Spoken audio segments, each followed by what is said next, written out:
of the week on the Fans Sports Network. Punishing runner. Into the end zone, touchdown. Big hole up the middle. 15, 10, 5, touchdown. For a touchdown.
For some reason, it's not. Yeah, we can just reset.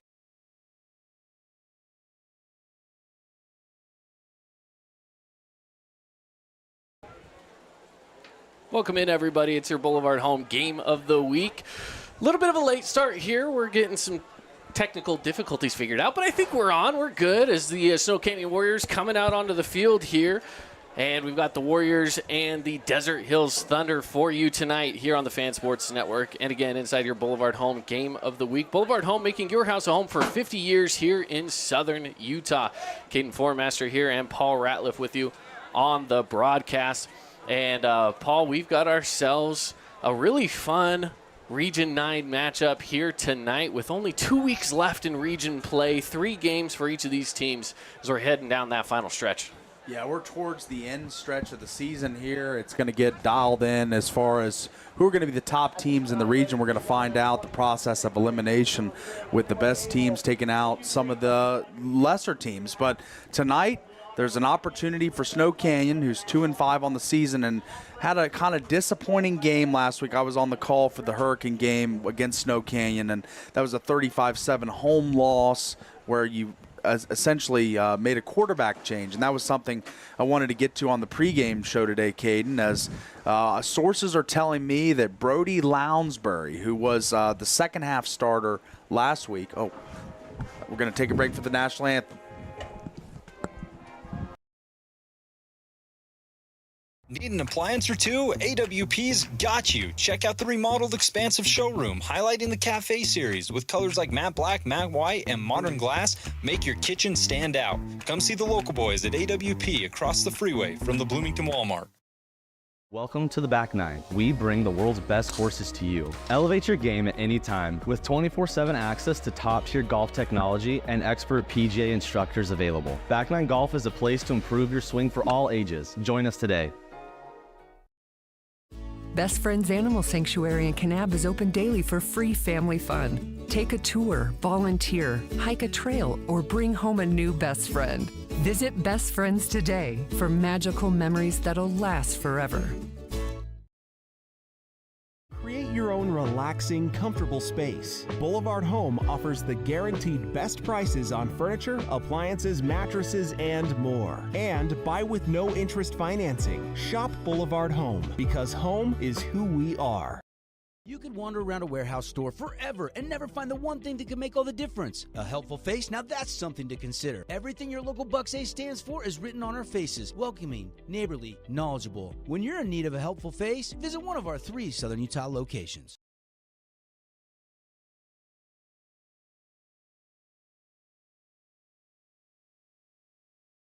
This cheesesteak is so freshly grilled, you can still hear it sizzling. I can hear it too. Me too. Actually, it's the Hello? Cheesesteak? grill. Grilled right in front of you. It's a Jersey Mike's thing. Today's game is brought to you by Boulevard Home, Wilkinson's House of Lighting, Coral Canyon Golf Course, and City of St. George Recreation.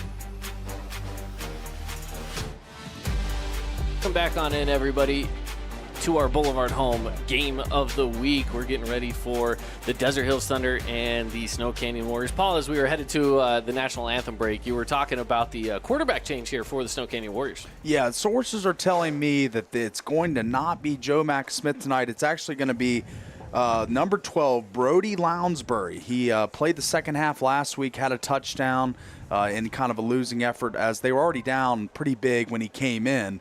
But now Coach Esplin giving him the chance, the younger signal caller, an opportunity in this game, and we'll see how it pans out for him as Joe Mack was their leading rusher and passer on the season. So it's going to be a different look Warriors tonight, I think, presuming my source is correct. But I guess we'll find out come kickoff. And we're only 117 away from getting this one started, Cade. Yeah, now I will say that Joe Mack Smith is currently out there right now for the coin toss. So, you know, again, does that lean one way or the other? I mean, I guess we will find out here soon enough once kickoff comes around. But until then, yeah, we will see what the results of the coin toss bring us inside of our pregame show. Pregame show today is brought to you by our great local partners, built by Bucks Ace Hardware. Check out Bucks with their 3 locations in southern Utah. They have the best selection for guns and ammo, barbecues, lawn and garden. Think Bucks. And Findlay Subaru. We're looking for our Findlay Subaru star of the game. You can see the all-star lineup on the savings side of the freeway. Check out the great deals online as well at FindlaySubaru.com. Desert Hills wins the toss. They will defer to Snow Canyon. Snow Canyon's going to receive. So I guess we'll get to find out who the quarterback will be the first possession of the game here, as Joe Mack going out for the coin toss. I believe that's a season-long captain thing. So will he be the starter? I'm not sure, but I think the coin toss doesn't really give us any kind of hints or evidence whether he will be or not. So yeah, we'll just have to find out come the first snap of the game. But I have been hearing that there is going to be a change this week, so potentially we might see a new signal caller. Absolutely. Snow Canyon with the all-black uniforms as they're getting ready to run through the tunnel built by the cheerleaders over here, and we will get ourselves ready for kickoff here shortly.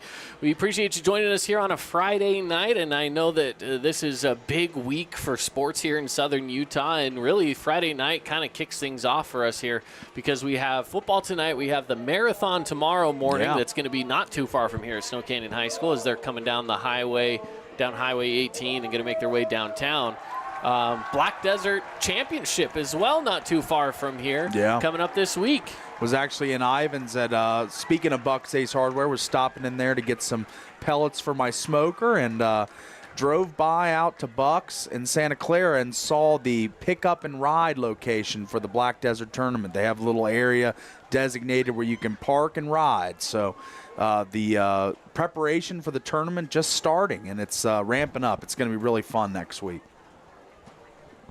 It's definitely going to be fun as we are about to see the Snow Canyon offense take the field.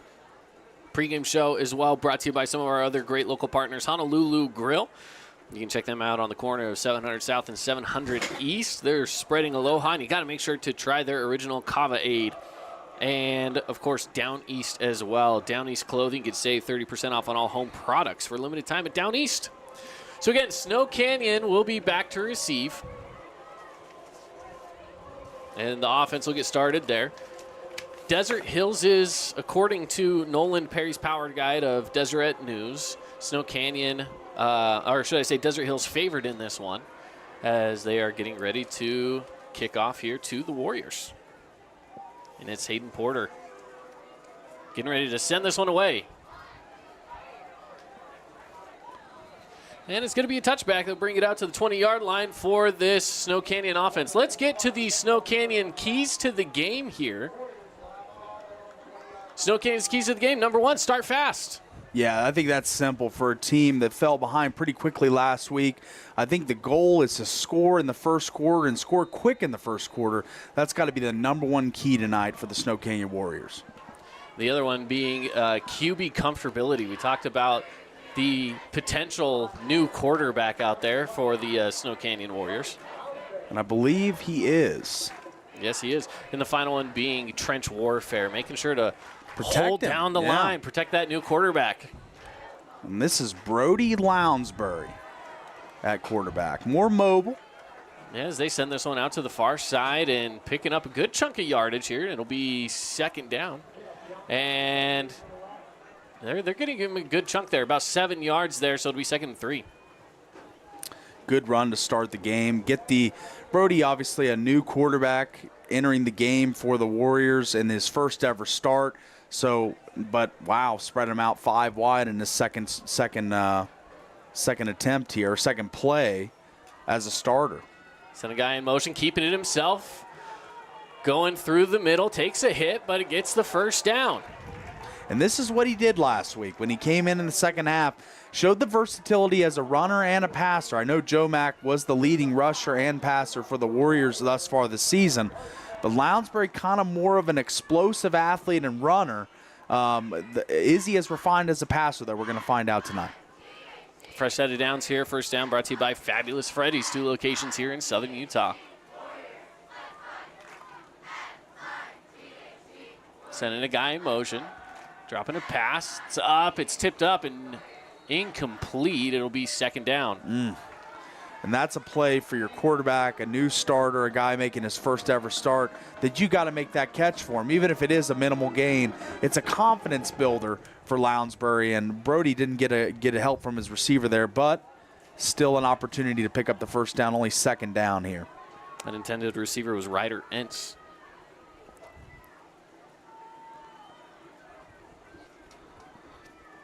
So Lounsbury going to take the snap here, keep it himself. There's a hole up the middle for him, following a blocker, and he'll go down right about at that line to gain. Are they going to give it to him? It looks like they might have it. Might be about a half yard short. We'll see what they mark it. And they're telling him to move it. Yeah, and they're going to do a lot more design runs with his athleticism and his ability to use the blockers in front of him like he did there. Just kind of mining through space, being patient, not just jumping at the first hole available. He let that play develop and then took the yards that were there and picked up the first down. Split receivers, 2 on the far side of your screen, 2 near. And going in motion, but it's going to be a false start flag on the play. And that's a critical error there, as starting off this drive so well with back-to-back first downs, and then you're going to go behind the sticks with a false start. It's kind of detrimental for this offense with a new QB and Max Reynolds only playing defense as well, my source told me before the game. So that's a big piece out of the backfield offensively. But, we'll have to just wait and see how the offense looks. It's looked good so far. Here's the snap. Pressure coming at Lounsbury. He's going to get swarmed and taken down for a loss. Yeah, and that's just the trench warfare we talked about in the pregame for the keys to the game, as you got to be able to protect Lounsbury. I mean, he's not a guy that's going to be able to sit back there and pick apart a defense with 2 seconds or less to throw. He's got to have time back there, and that play just simply did not. 2nd and 25 here for the Warriors. Tough spot to be in.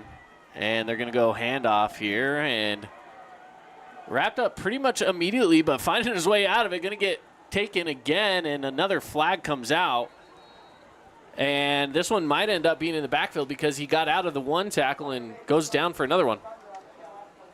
Yeah, I'm interested to see what this call is here, because there was a lot of continuation. It seemed like after the ref had already blown the play dead.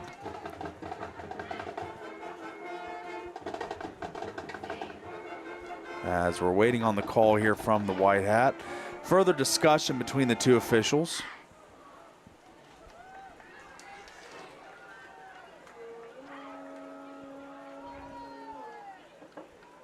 You're still waiting on that call. Still waiting.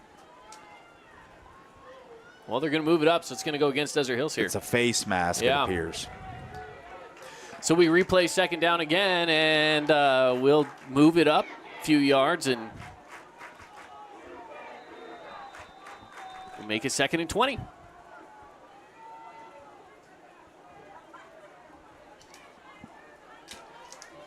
Snaps away, handoff. Trying to cut through the defense and gaining about 3 yards there. Good play in the trenches there from the Desert Hills defensive line. Bo Meredith was there. The 5'11" outside linebacker showed that he can collapse a play and maintain the edge and contain a little bit, not allow that run to prosper for much more than a couple yards. So brings up a long third down here for the Warriors. Now, I will point out that we're seeing number 16, Joe Max Smith, out there lined up right now in the slot. Near side, it's caught. Going down about at that original line of scrimmage was Carson Stewart.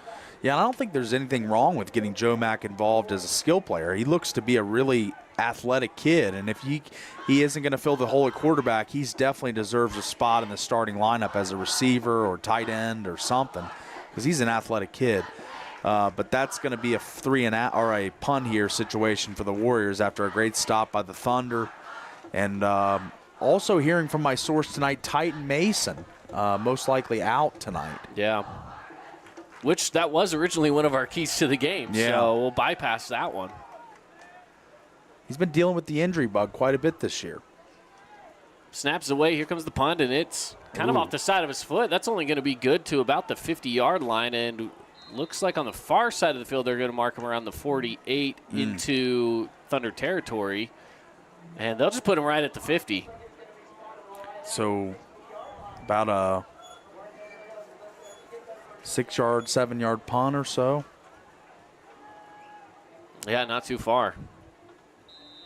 So a tough special teams mistake there for the Warriors. And it gives pretty solid field position here to the Thunder. They're going to go with a bunch formation up there on the top of your screen. No one in the backfield besides Garrett Grondell. They're going to go screen. Picking it up is Isaac Anderson. And it's enough for a first down for the Thunder. Great play design. And you could see right away that the blockers got out in front and got their assignments done. So it made it a quick lane and an easy run for a first down. And the offensive line did a great job protecting there. Just a quick in and out throw. And Garrett Grondell 1 for 1. Snap away, keeping it himself as Grondell taking it to the far side. Has a good lane ahead of him. He'll run out of bounds after gaining 6 or 7 on the play. And Grondell, a deceptive athlete, really fast, can really, he shows his length with the strides there as he's a long strider, tall kid, and gets out and gets a nice productive gain on first down. And it looks like we've got a timeout taken. So we'll take a quick 60 ourselves, and we'll be back right after this here on the Fan Sports Network inside your Boulevard Home Game of the Week. Fabulous Freddy's is the locals' choice for a full-service car wash. It's fast. Have your car washed in just 20 minutes or less. Fabulous Freddy's always keeps it clean inside and out with 2 Southern Utah locations as well as in Vegas, Lehigh, and Sandy.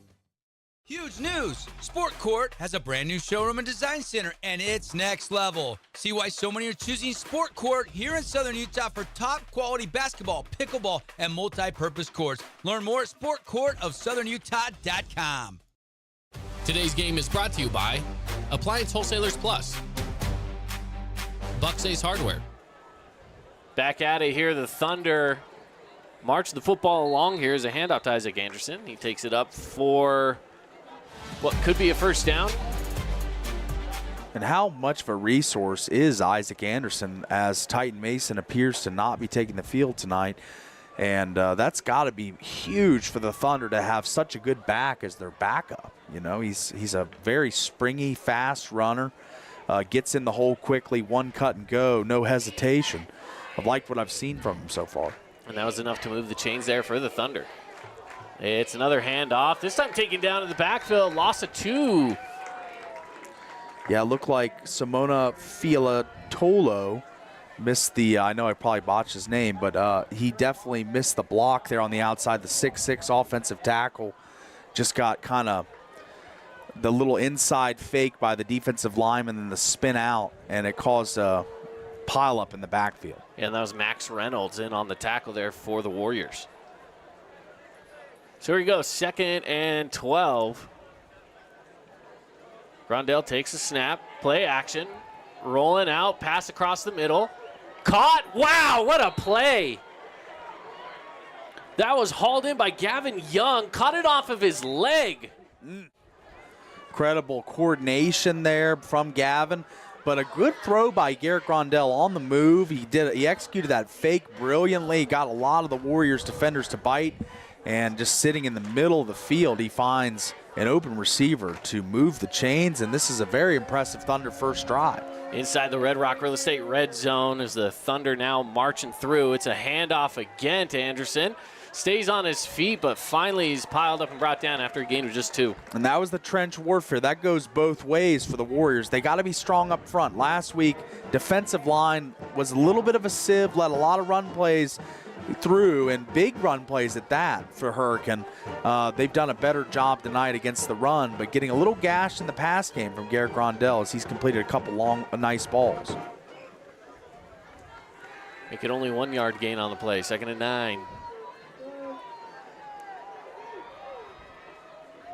Thunder stacked up with a tight end, 2 receivers near, 1 far. Snap is away. Pressure coming up the middle. It's picked off! Bringing it near side. Past the 35, still on speed past the 40. He's got blockers ahead of him. Just Grondell to beat him. He can't get past him. But a big sway in the other direction for the Warrior, Tristan Boswick. What a play by Boswick as he was just kind of roving center field out there. Makes the play on the ball and gets down the sideline fast. But at the end of that play, it cannot be understated the effort of Garrett Grondell. He took on 2 blockers for the Warriors and is still able to stop the return of Boswick. Mark that play down, put a pin in that, because that might be one of the bigger defensive plays from an offensive player we've seen all season. That'll bring out the Warriors offense again. Unsuccessful in their first attempt.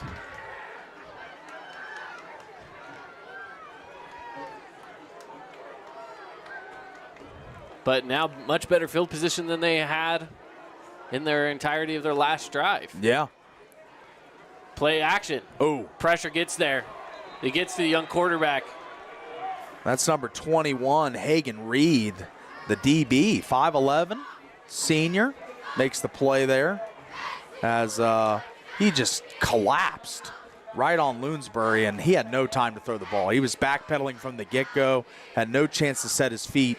Hagen Reed just all over it. That'll bring up a 2nd and 21. Hagen Reed, quite the baseball player. He's a home run hitting machine. He's a masher for sure. Snap is away. Loonsbury passes here to the near side. It's caught and brought down after a gain of 3. In the trench warfare, it's a lot of the quick passing game for the Warriors as they know that they're outmatched size-wise along the defensive line for the Thunder. There's some big bodies out there, but the quick passing game is really working well for the Warriors thus far. That's Joe Mack Smith on the reception. 3rd down. And long to go with 4:25 left to play here in the first quarter. High snap, brought in, pressure coming, evades it. Loonsbury rolls out, more pressure coming at him. He's got to do something with it. Still on his feet and fumbles it out of bounds. But he might have stepped out of bounds before the ball rolled out of bounds. Didn't really have anywhere to go with it. No, there was multiple rushers that controlled their lanes. You know, they didn't really get out of their rush lanes, and it allowed Loonsbury to not have anywhere to run as the back end was locked down coverage-wise. But Loonsbury just didn't have anywhere to go running-wise, and he just had to go out of bounds. Now there's a flag up kind of by the around the 35, 40-yard line in between those marks, but still waiting to see. They're looking over to that far sideline, so it must be going against Snow Canyon here and waiting to see if the Desert Hills sideline wants to accept the penalty or not.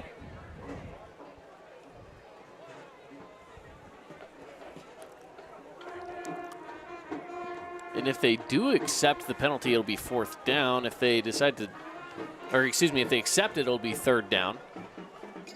Holding is the call. Oh, it's actually going against the Thunder, Wow. Holding call against the Thunder. So it will remain 3rd down. They'll move the line up, which this may have just saved the Warriors on that play after the pressure got too much for the young quarterback. Yeah, and the pressure's been pretty persistent and consistent throughout this drive as Thunder bringing a lot of free rushers. Like I said, they got to do better on the offensive line against these big bodies and blitzers. So that makes it now 3rd and 8 here for the Warriors. Snaps away, pressure coming at him. He lost it, but it was going to be taken down as an incomplete pass. The pressure came from the outside. Number 0, Bo Meredith, again, being a factor in this game off the edge. He's been a free runner twice now, right to the quarterback. And there's just got to be a back or a tight end or something to pick him up. Now at this point, it's kind of looking like they're going to go for it here on a 4th and 8. Yeah. Don't think it's the wrong call here. 0-0 game. You want to start fast like we talked about in the keys to the game. And this might be the fast start they're looking for. 4 minutes left to go here in the 4th. Snaps away. Going to look deep. Has a guy downfield. Did he get him? He got him down there. They're going to say he was in bounds. No call yet. I think that's a touchdown. I think it is too. We're waiting for the signal. Touchdown! Touchdown! Wow. What a crazy play all the way downfield. Man, insane stuff from Loonsbury as he finally had time to throw. Feet set, shoulders square, lets the ball fly. And that's a chunk play in a big way for the Snow Canyon Warriors. First on the board here, 6-0. 3:54 left to go. Here's the extra point.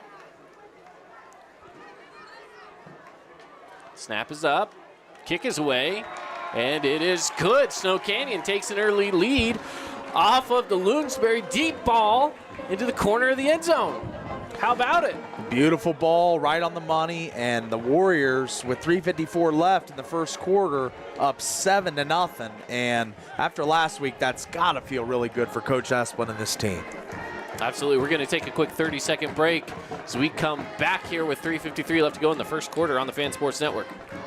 Red Rock Real Estate has over 200 professional realtors in the St. George area that specialize in the local market. Whether you're buying your dream home, looking for an investment property, or want to sell your home for the highest amount, the Red Rock Real Estate team is here to assist you. Get started now by visiting redrockrealestate.com. Hey, St. George, this is Brian. I'm the new owner of your local Everbowl. Looking for a delicious, nutritious meal?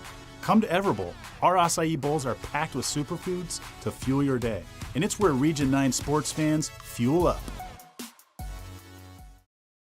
Today's game is brought to you by Down East, House of Jump, UD & Associates, and Best Friends Animal Sanctuary. Snow Canyon strikes first. And they take that early lead, 7-0, as they're getting ready to kick this one away here to the Thunder. And that was the fast start we called for the Warriors. They needed to score first. They needed to impact this game positively on offense. And Loonsbury showing that he's taking this job and running with it. Line drive kick, that's going to be a touchback and bring it back out to the 20. And now we get to see the response from the Thunder, as it was a promising drive that ended with a Garrett Grondell interception to Boswick, but I'd like to see them get back into the run game again. They were really thriving with that and moving the football, so let's see if they get back to that on this drive. Let's see indeed. Here we go. Snap away. It's going to be a handoff. Anderson with some room to go gets enough for a first down, about 12-13 yards. And Anderson really filling in well for Titan Mason, but the focal point of this Desert Hills offense is the offensive line. They're the biggest group in the region pound-wise, and they really assert themselves physically. Snap is away, pass off into the flat on a screen play, and that'll be good for about 7. Good pickup there, as Garrett Grondell, after throwing the interception, he's got to be able to just get comfortable again. He looked crisp on that rollout route that he hit for about 20 yards, and he looked really confident in the beginning of the drive, and it ended in a bad pick, but let's see how he responds. Handoff again to Anderson, and it will be close to the line again. I don't think it's quite enough.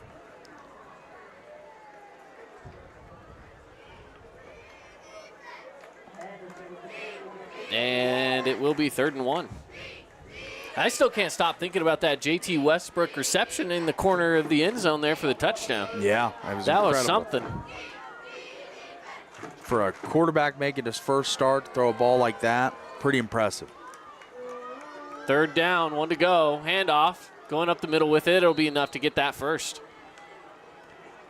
And they will miss Titan Mason, as any team in the region would miss somebody as good as Titan Mason. But, I mean, the offensive line is going to be a pounding force throughout this game. They're going to be able to push on this smaller Snow Canyon defensive front. And this is what they want to do. It's clear what Desert Hills wants to do. They want to run it down your throat all night long, and they're going to try their best. Fabulous Freddy's first down here for the Thunder. Another handoff, taking it up the middle. 3 plays in a row now. They go the same way with that handoff. Yes, Coach Stevens, the offensive coordinator, mix and run and pass really well on the first drive, but this drive more just let's run right at them and show them the physicality. But now they show that same look they showed on the first drive. Anderson this time on the reception, puts on the brakes and goes again, and is brought down by about 3 or 4 different Warriors after getting the first. So now that play's worked 2 times for 2 first downs. So pretty productive play call, and looks as if we've got a timeout on the field for an injured player. Yeah, injury timeout here. I'm trying to see if I can see who we have down there. It's hard to tell. It looks like I would assume it's Anderson because it is a Desert Hills player, and he was the one at the bottom of that pile. So we'll keep watching this. In the meantime, we'll head to an injury timeout ourselves, and we'll give you more info when we return.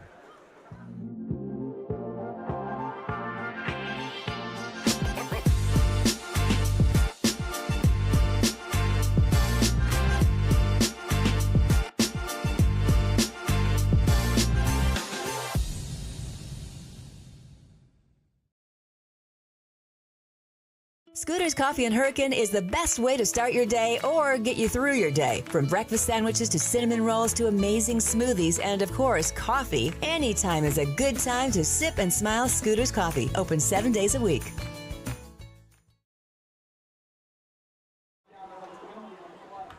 So Anderson was the one that was down. Isaac Anderson got up and ran off under his own power, so I'm sure we'll see him back again. He jogged off the field himself. So there was a penalty as well on that play that brought it back, so it's now against 2nd and 10 here for the Thunder. And they're on that same formation, and they fake it this time. Grondell's going to keep it himself, going up the middle with it, and picks up 4. Good lane control there, staying in the gaps, not allowing big holes to open up, because Desert Hills our offensive line is going to pound on you. They're going to lean on you. They're going to try and move you off your spot. But that good job there, not biting on the fake and pursuing the run play. So here we go on 3rd and 6. Snap away. Grondell going to pass up the middle, and it's broken up. Getting in on that play was number 21, Ryder Ince. Good effort there from the Snow Canyon defense. They look like a totally different team this week, as last week they fell behind early to Hurricane and never really got into the game. But this week they've come out with some spunk, and they really have come out with fire under them, playing on defense, flowing to the ball, gang tackling. Offensively, they've made obviously the big play of the game to JT Westbrook from Loonsbury. 1 minute left in the first quarter. So, we are at 7-0. Warriors up over the Thunder. So on 4th down, they're going to punt this one away. Nearly getting there is the defense, but the punt goes. Got to be careful that it doesn't bounce off you before you're ready to pick it up, but they do get to it, and it will be Warrior football at the 16-yard line. Quick scoring update, region scoring update for you. There was a Malachi Alofopo touchdown run for Crimson Cliffs, and they now lead over Hurricanes 7-0. That's the game that's really intriguing tonight, too, is Devin Dixon over there on the call, the Boulevard home game of the week, and that's going to be a big game for Hurricane. You know, I said it on our show earlier today from the bleachers from 4 to 6 that they need a litmus test game, and this is the one they need.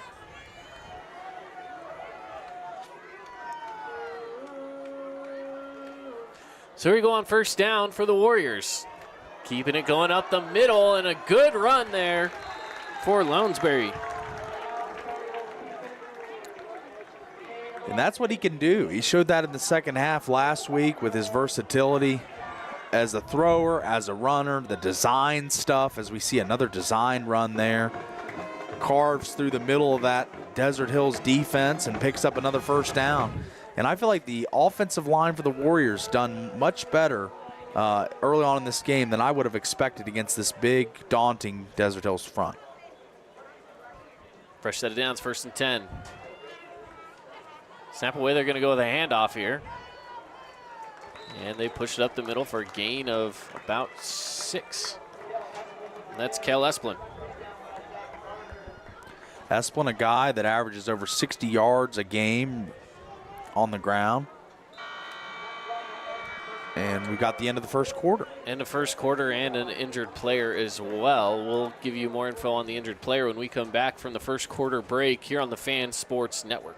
Relatives coming to visit, not enough room, or maybe you're looking to host a family reunion and need a house with a pool. Well, Red Rock Vacation Rentals has got you covered. From 2-bedroom condos to 10-bedroom luxury homes, they truly have something for everyone. Plan your perfect getaway or staycation. Visit St. George, Utah, vacationrentals.com. House of Jump is Southern Utah's only indoor trampoline park and your only place to jump, dunk, and dodge.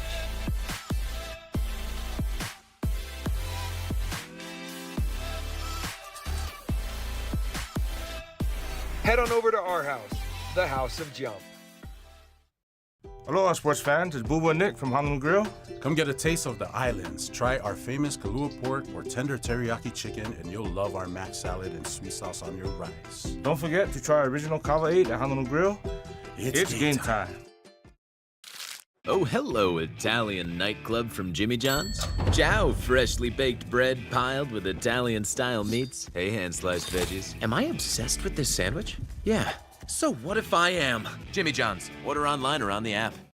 At Intermountain Sports Performance, we've been training athletes for over 20 years, and we guarantee your athlete will improve speed, agility, explosive power, and reduce the risk of injury while working with the most qualified and experienced team in Southern Utah. Find us on Instagram at sportsperformance_IH to learn more.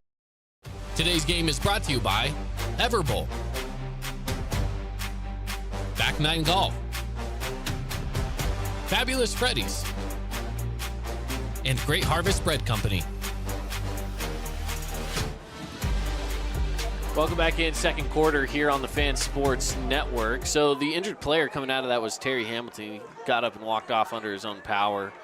So I would expect to see him potentially back out in the lineup. We'll see. Right now he's over there at the medical table, and just they're taking a look at some of those extremities and whether it just needs a good tape job and he'll be back out there, or maybe they might sit him the rest of the game. We don't know, but we'll keep tabs on that for you. Keeping it himself and swarmed and brought down there by Isaac Borgeson. And they've gone to a lot of the design runs early on. Brody's been tasked with running in the teeth of the defense, pretty much up the middle multiple times from that quarterback draw type play. And it seems as if Desert Hills, at least on that play, really picked it up well. So it'll be third down here, 5 to go.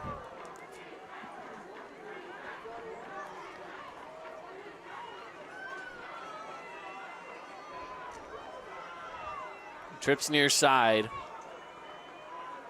Snaps away. Lounsbury with pressure coming at him. Evades one, but gets brought down by the other. Too much pressure. Guess who? Again, Isaac Borgeson.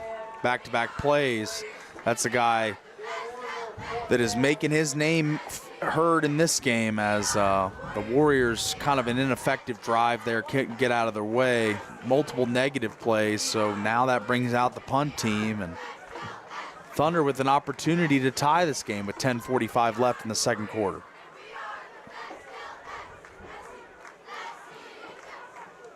So they punt this one away. Much better punt than the last time we saw them punt. Only about a 7-yarder last time. This one boomed downfield. Crossing the 50 and going down with his Zachary Darger. Good return there for the Thunder. Got him out to almost... Gone past midfield past and midfield. into Warrior territory here. So if you're the Thunder, you're always going to be happy with that. Absolutely. Great starting real estate. And interested to see if they can get Austin Wintle involved. Came in averaging over 60 yards a game. #1 receiver for the Thunder this season. Haven't heard his name called yet. Not yet. Grondell will roll out with it. Passed off there to Gavin Young. And Young will pick up 13. And they'll move the chains. Other than the one interception that Grondell had, he is really reading the field really well, taking his checkdowns when there's not stuff there deeper. And he found his outlet, safety valve, if you will.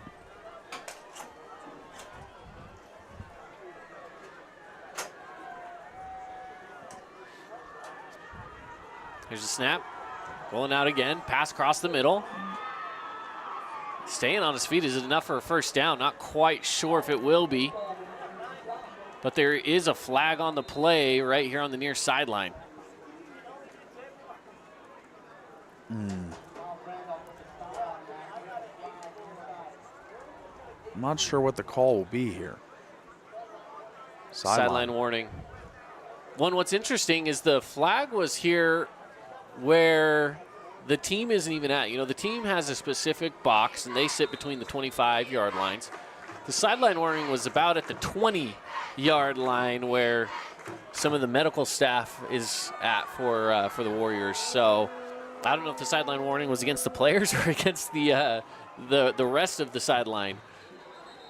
As on second down, he gets stuffed up there with nowhere to go.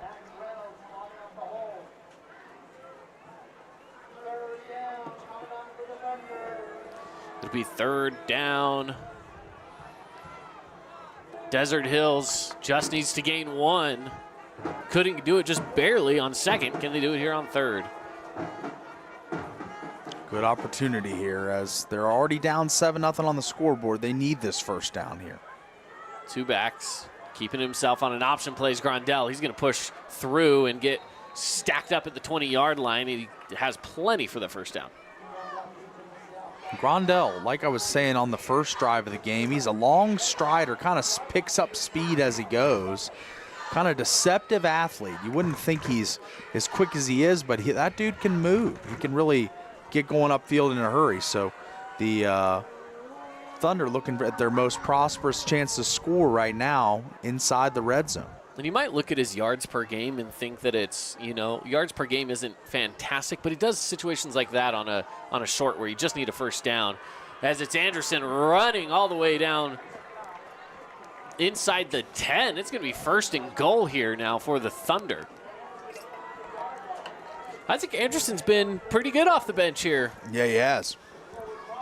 I know he's a starter tonight, but normally he would be one of our candidates for maybe a Jersey Mike sub of the game, and he might still be, considering that he is a sub for the original starter, Type Mason. That's right. Bringing it around near side. Stiff arms 1, stiff arms 2, puts on the brakes and stretching out, not quite there. A little short, but that was a great stretch play. He got all the way outside, kind of evaded stiff arm 2 defenders, showed that physicality as a runner, and wasn't able to punch it in, but I think very shortly he'll be finding his way into the end zone. So here we go on a second and goal. 7:43 left to go here in the first half of play. Thunder looking to get their first score of the game here on second and goal again.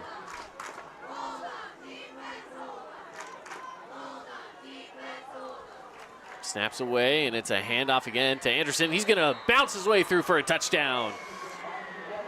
And he's going to plunge in, but the offensive line got a good 2 yards of push there to spring that run. And I think that's an offensive line touchdown. You give your big fellas a steak dinner or wings or something after the game because they plowed the way for you there.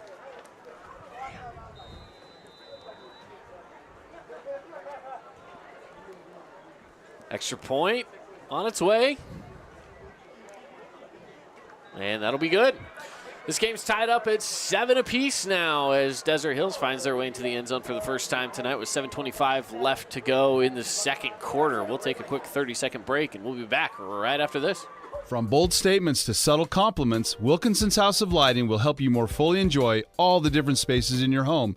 Stop in and see what's new at Wilkinson's House of Lighting, a proud sponsor of Region 10 Athletics. Hey, it's Luke with Udine Associates at American Family Insurance. At Udine Associates, we love insurance so you don't have to. With a quick call, we can get you an instant quote with the right coverages. My team of licensed agents are ready to help you with better insurance from American Family. Give us a call at 435-251-9102. Today's game is brought to you by Johnson Pediatric Dentistry, Sport Court, Scooters Coffee, and Holbrook Asphalt.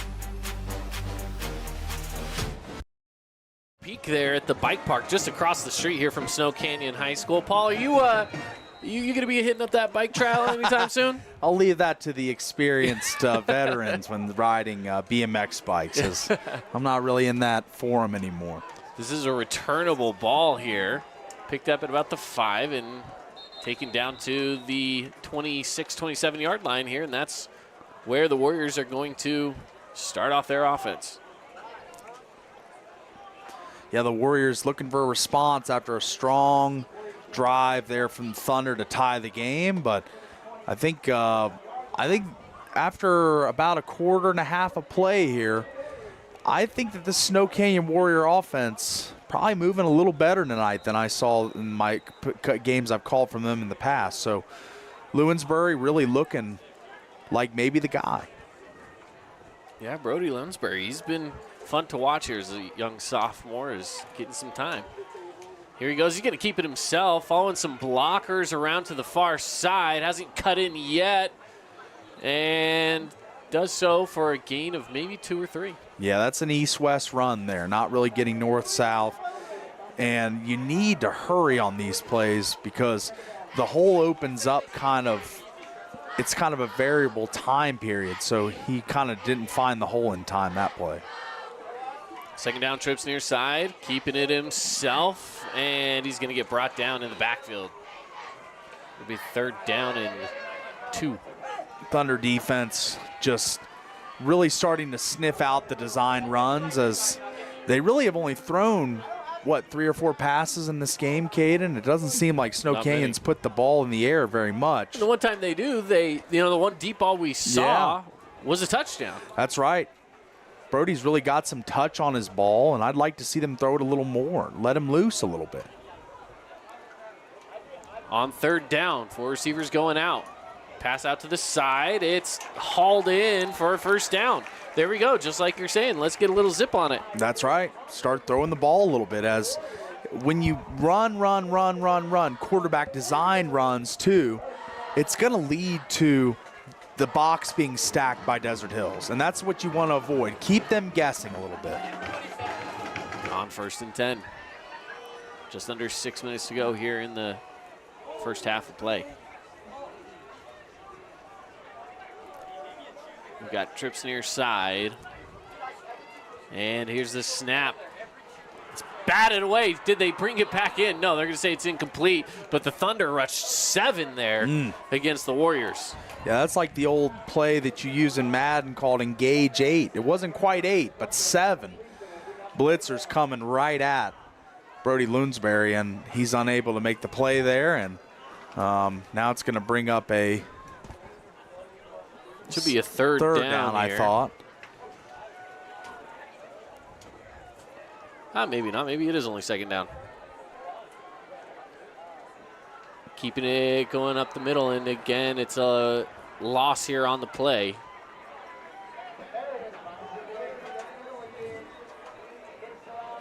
So now it's 3rd down, 3rd and 11. Quick scoring update brought to you by Nets on Fire. You have the Crimson Cliffs Mustangs going up now 3 scores, 21-0 right now, Crimson. And Cedar takes the lead as well, 7-0 as flags go crazy out there on the play. 64-yard reception from Kelling to Giles for the Cedar Reds. There it is. That's a good connection they've had this year between those two, as this penalty goes against the Warriors, and that'll bring it back 5 yards, be 3rd and 15. Or excuse me, 3rd and 16. Yeah, that duo of Kelling and Giles has been super potent all season long. And another Looks jump. like another jump. This one against the Warriors again, but I mean, I visibly saw the Thunder jump, and it is going to be against the Thunder. Sometimes they'll have a little tweak of the head or something on that offensive line, makes the defensive line jump, but this one was just straight up a defensive penalty. Well, we're back to 3rd and 11. Yeah, they got their 5 back. That's right.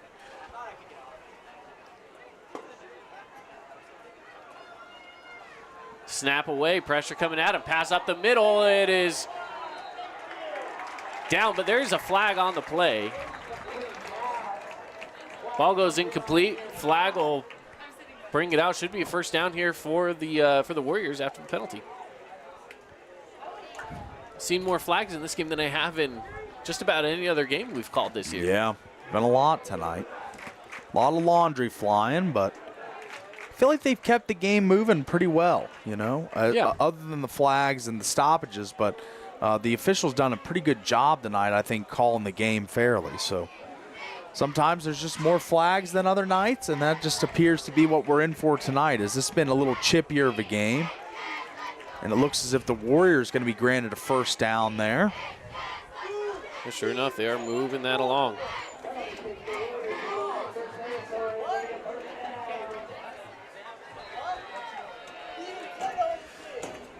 Now ball goes across midfield mark into Thunder territory here for the Warriors. Here they go on first down. Keeping it himself with a little bit of room ahead of him. Lunsbury will grab 8.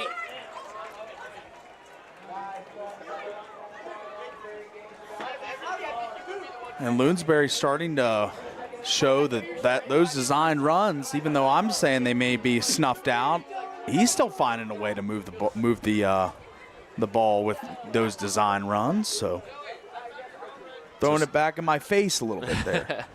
You go on 2nd and 2.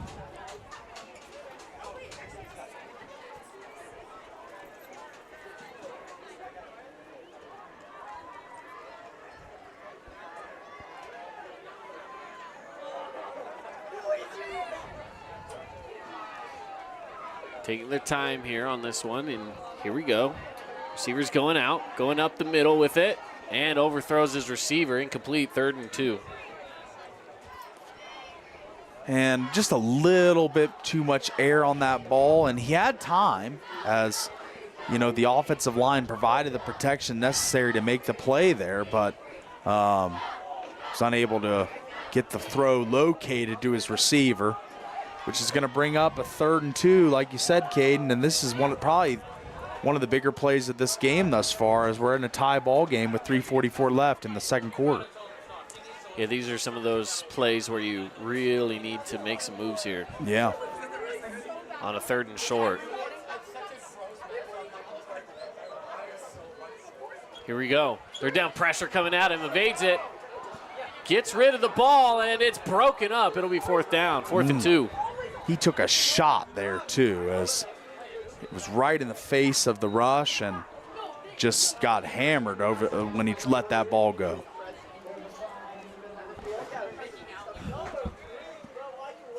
So on 4th down here, still haven't set the chains yet. We didn't have a flag, did we?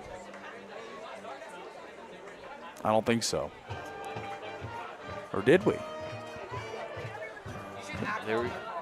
Oh, the Whitecaps getting ready to officiate something here. Ineligible receiver. Yeah. So they bring it back 5 yards. It remains 3rd down, 3rd with 7 to go. 3:38 left to play here in this first half, with the Warriors trying to push this ball forward, maybe try to get it one more score here before the end of the half, but they're doing a good job of eating away the clock here, not leaving Desert Hills with anything. So here we go, third down. Snaps away, looking to pass. Gets his receiver. It's enough for a first down. Looks to be Ryder Ince out there on the far side. Ryder Ince, Cale Esplin, those have been two of the guys receiving the football for the Warriors all year long. New quarterback, so they got to transition a little bit to a different passer, the way the ball comes out of his hand, the way it flies. So going to be interesting to watch them throughout the game, how these receivers react to their new quarterback. We haven't seen them throw the football very much, but when it has taken flight, the receivers have been ready. First down. High snap, keeping it himself, going up the middle with it, and a lot of room to run there. Down for a 9-yard gain was Brody Lunsbury. And Brody, I've kind of wondered if the design runs are going to be able to be this effective this late into this game, but it appears as if they're still churning along, so.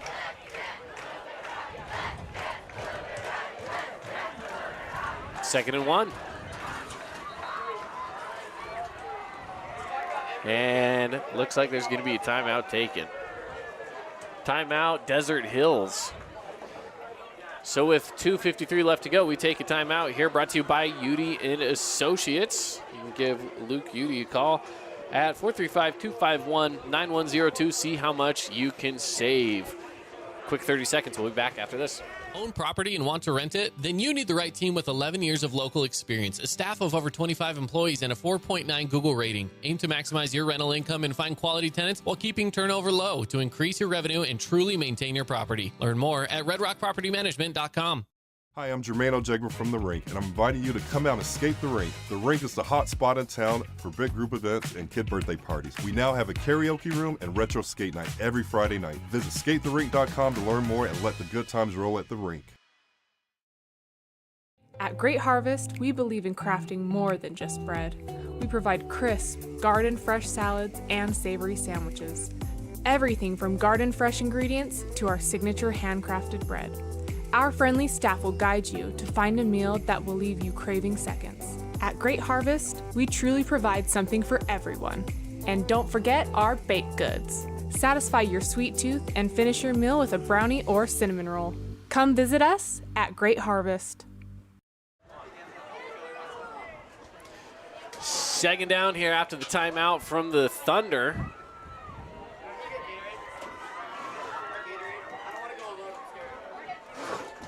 See what the Warriors offense can do here. And again, looking to the sideline. You just had all time out. They're again looking to the sideline after reading the defense.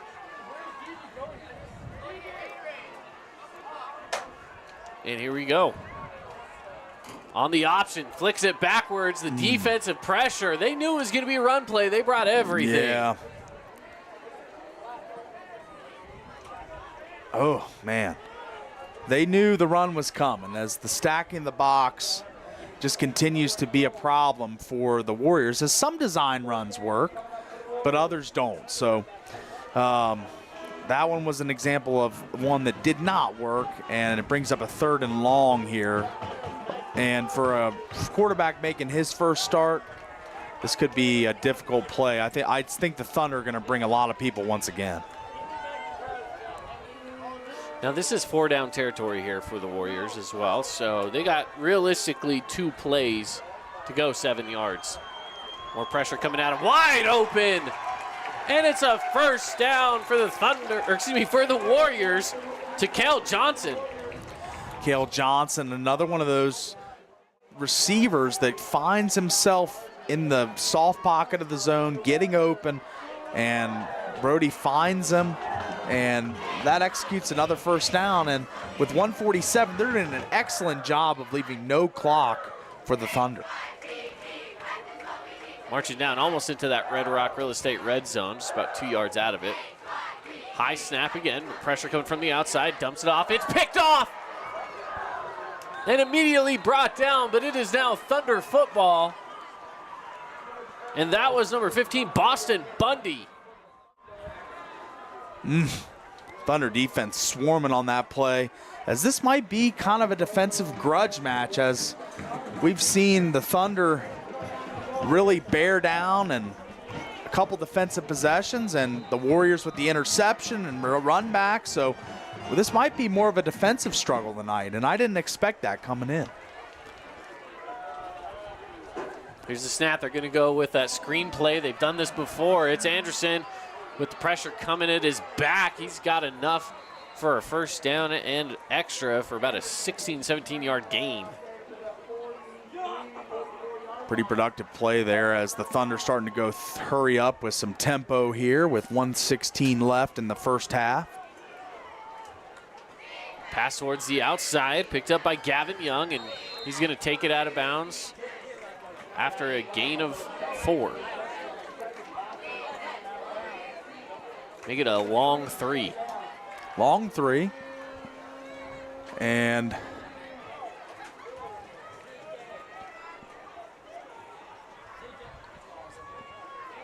smart play to take it out of bounds, stop the clock. 1:07 left to go here in the first half. Snap is away. Going up the middle. Oh, and he dropped it. And that's a catch you got to make for your quarterback there, as Rondell kind of had a little bit of an uneven start in today's game. So like to see him get a catch from his receiver there, but unable to make it, and it brings up a 3rd down and long. Yeah, that was Austin Wintle, the tight end there in the middle. And it was a good look right at him. It just, you just have dropped passes sometimes, and it's the nature of the game, but you can guarantee that Wintle would want that one back. 3rd and long. Going again up the middle. They go right back to him. That's a way to redeem yourself with the first down and extra yards as he stays on his feet. The extra push for a couple extra yards. Wow. Just pure will and determination there, and not going to go down, as incredible effort and just kept those feet moving. We've got ourselves a timeout there on the field with 50 seconds left to play. Timeout is from Desert Hills. We'll keep it right here.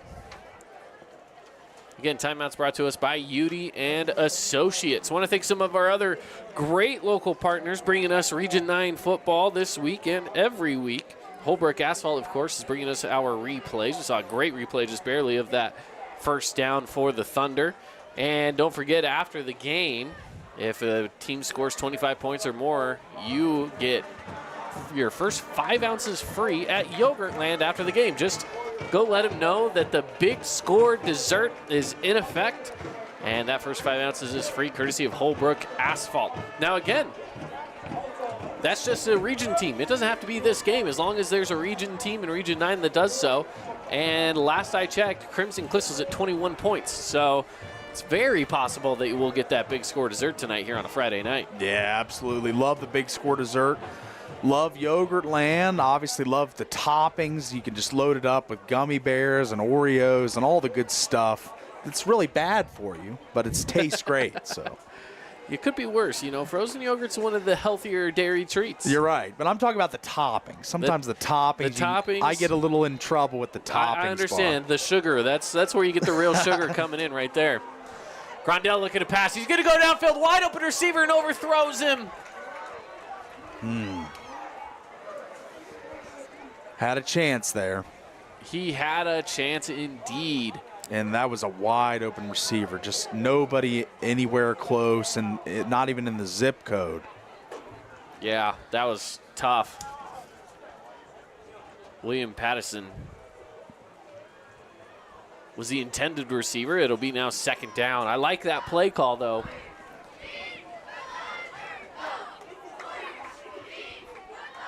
Snaps away. Pressure's coming up the middle, trying to roll out of it, dumps it off.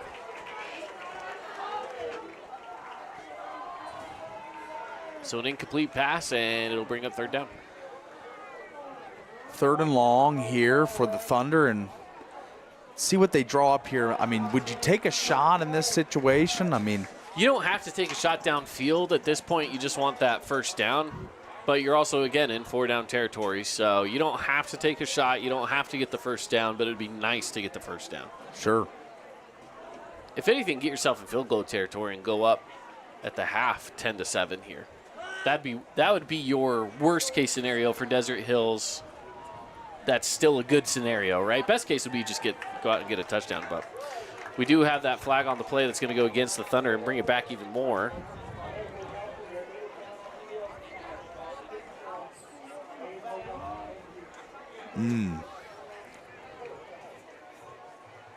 Wow. And it's going to go way back. So it'll be 3rd and 23 if the math is correct. Or excuse me, 30. Wow, 32, 33. Yeah, it's a long way to go. How about that? 3rd and a lot. Big break here for Snow Canyon, though. You got to be loving this. You're going to look deep. He's got his wide open tight end. That's Wintle past the 20, and the 10 slips out of it. It's a touchdown, Desert Hills. And we called for Wintle to make a play averaging over 60 yards a game, and that might have just been 60 right there almost, as Austin Wintle shows the speed for a big man down the sideline, shaking off a tackler towards the goal line and finds his way into the end zone. That was a 57-yard touchdown. And, he's already picked up a 60. He had a 20-yard reception earlier, so, he's easily within his 60 here as we go for the extra point for the Thunder. And it's up, and it will be good. So they go up now 14-7 before the half. 57 yards as Austin Wintle takes it to the house after the big penalty plays, brought it back to a 3rd and very, very, very long. We'll keep it right here as we're going to be approaching halftime here shortly. And, Paul, this has been a really fun first half. Desert Hills just sneaking out a lead here. And remember, Desert Hills will be getting the ball back at the beginning of the half. Yeah, that was about as good of a 2-for-1 type scenario as you can execute. Get the score before the half, get the ball out of halftime, score again. They've completed half the quest there. They've got the score before half. Now let's see out of half if they can find a way to find the end zone and take an even bigger lead. But now, right now, on the scoreboard with 32 seconds left, it's 14-7, the Thunder over the Warriors. Now if you're the Thunder here, you just send it into the end zone, or do you try to let them return something? Let your special teams take care of it, or do you let your defense take care of it? You still got plenty of time there, 32 seconds. And this one might be returnable. It is, brought in at about the 1.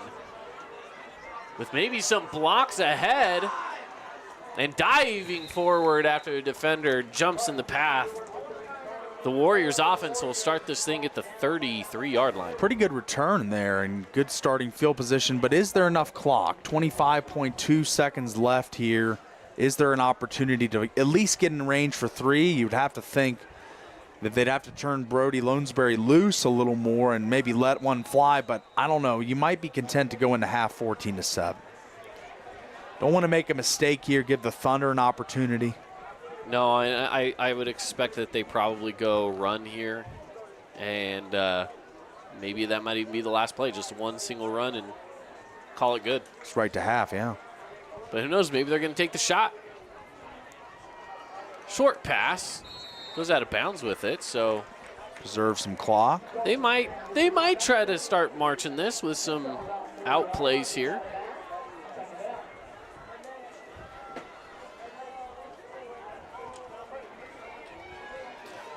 We'll be giving you some Region 9 updates brought to you by Nets on Fire as well, coming up in the halftime show. He's passed into the middle, bobbled around, but he's brought in and going out of bounds with it. Does he get out? No, they're going to, maybe. I think they gave it to him. It's going to be just enough to move the chains. Yeah. 13 I don't know if he got out of bounds or not, or if they're going to tell him to wind the clock. There they go, telling him to wind the clock. So you got to get moving here. Oh, and they're going to call timeout instead. Coach Esplin will take the timeout. Again, we'll keep it locked in right here with just 11 seconds left to go in this first half of play. 14-7 Thunder lead. Good first half that it's been. If you are just tuning in, Thunder just taking the lead. So it's been a Snow Canyon lead for a good portion of this game. They had the lead through the finish of the first quarter. Desert Hills was able to answer. And it was just a short 4-yard run from Isaac Anderson to give them their second score of the game. And then this final score that brought them up top was a 57-yard touchdown pass to Wintle for the touchdown on a 3rd and 32, 33, something like that. Inconceivable that they were able to not let alone convert, but score a touchdown on that play. But crazy, one of the crazier plays we've seen in region all year. Well, in 12 seconds, you got about 2 plays to get downfield, and it kind of looks like the Warriors want to go for it and get the ball downfield.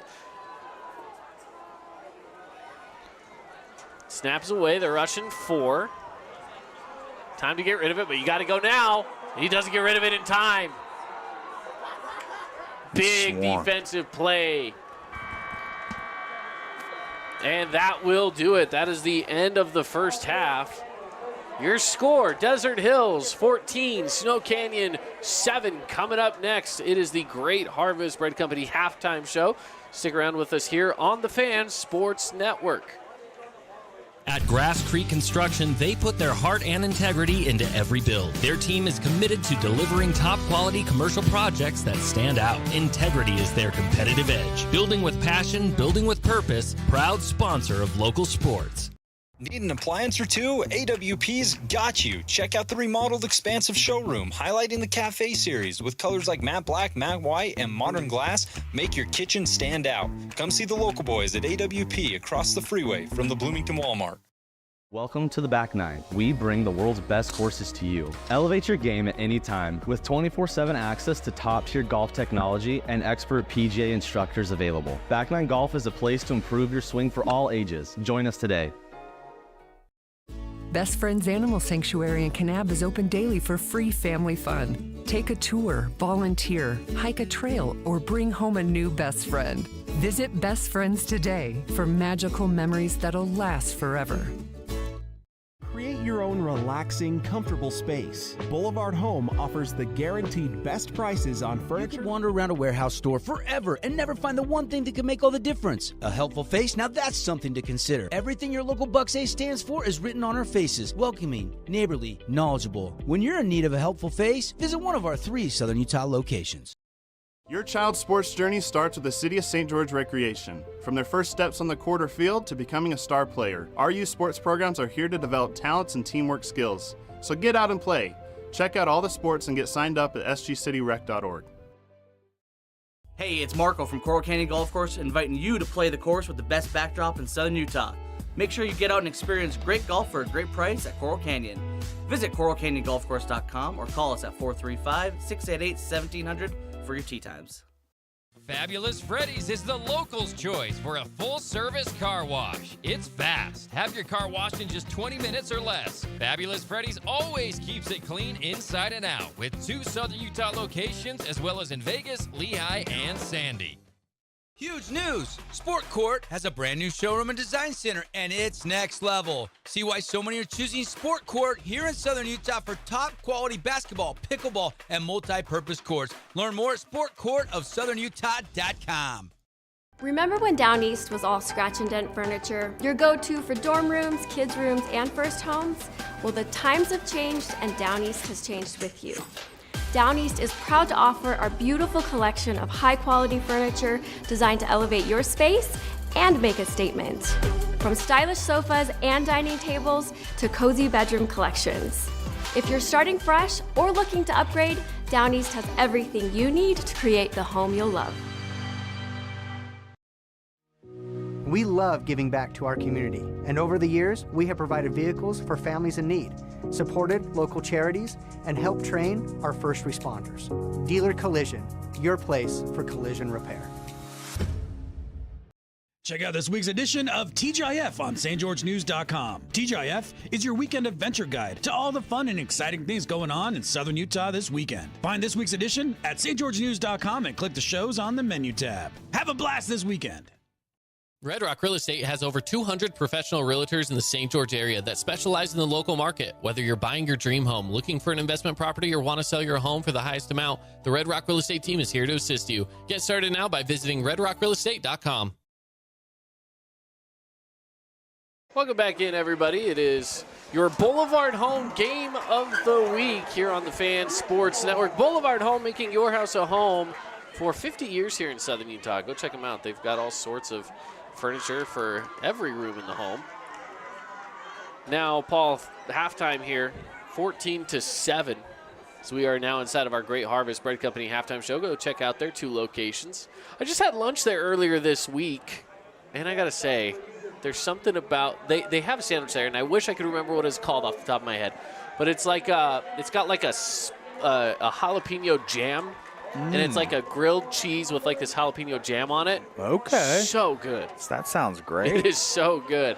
I'm normally a BLT guy at the Great Harvest Bread Company. Oh, yeah, I like a good old BLT from them. Those are great as well. So go check out Great Harvest Bread Company for breakfast, lunch, dinner. They serve it all. So go check them out.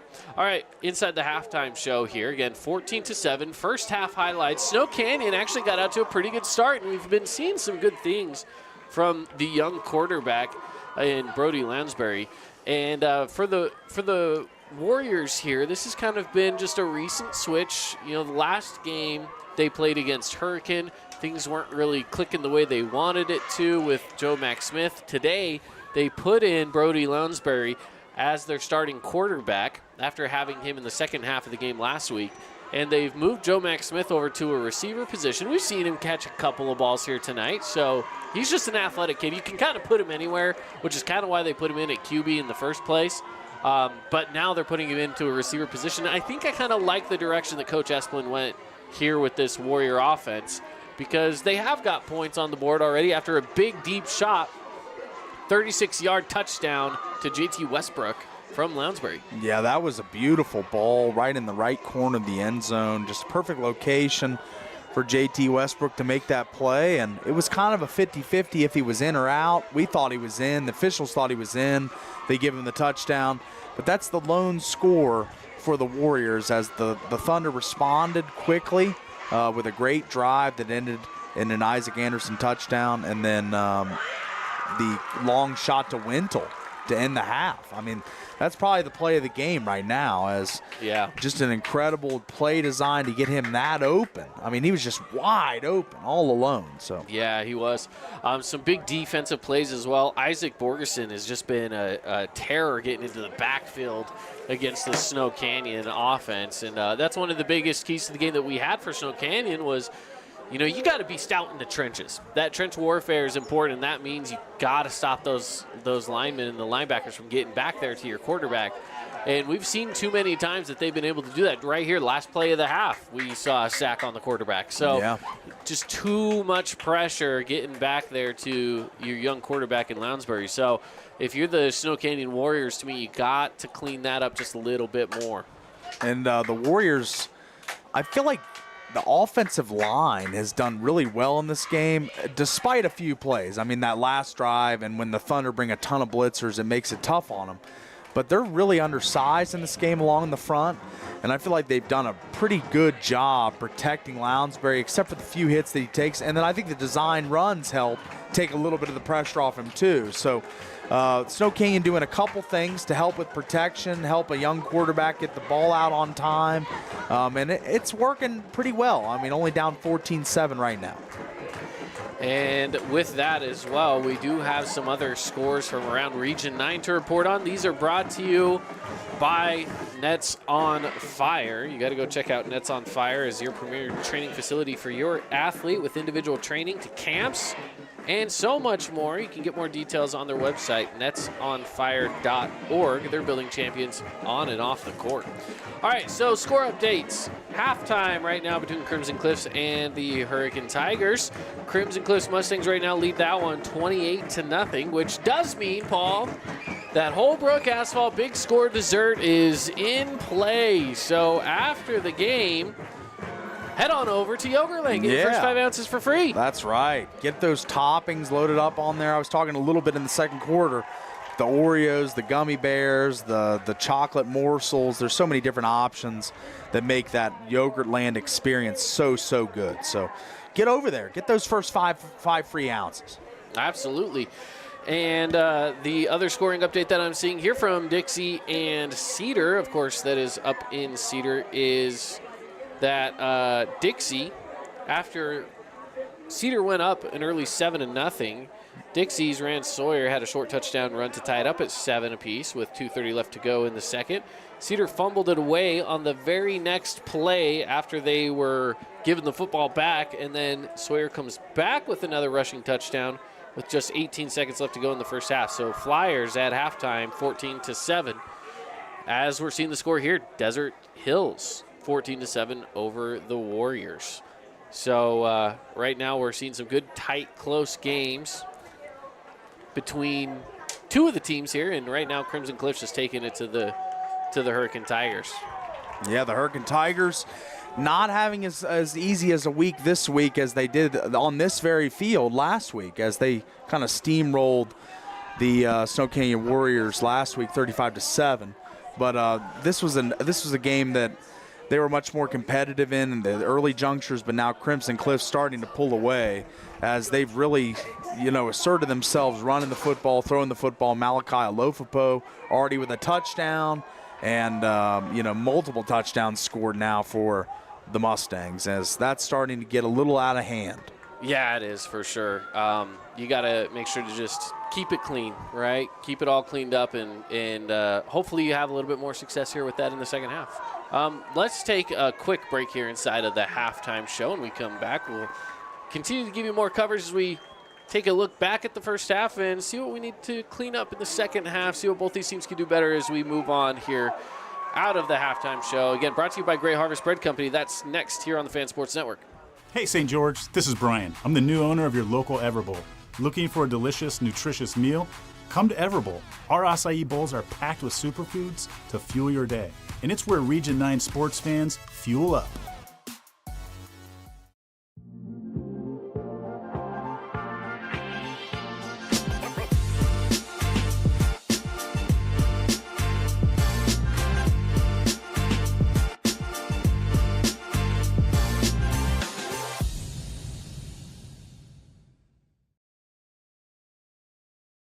Scooter's Coffee and Hurricane is the best way to start your day or get you through your day. From breakfast sandwiches to cinnamon rolls to amazing smoothies and, of course, coffee. Anytime is a good time to sip and smile. Scooter's Coffee, open 7 days a week.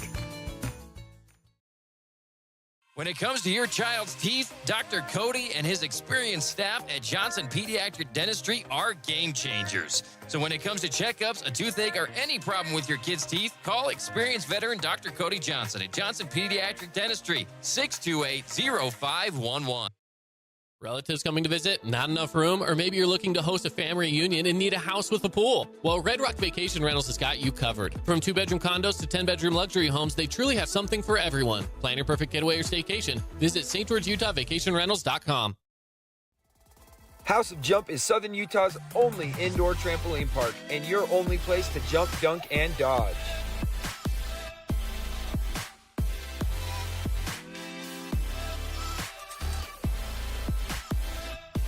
Head on over to our house, the House of Jump. Aloha, sports fans. It's Boo and Nick from Honolulu Grill.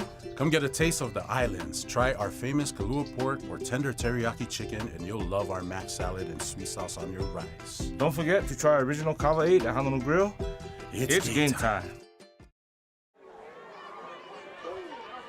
Welcome back here to the halftime show inside of our Boulevard home game of the week. Halftime right now, 14-7, Desert Hills with the lead. Caden Formaster here, Paul Ratliff. And they're doing kick for cash down there right now. Just hit the crossbar on that final kick right there.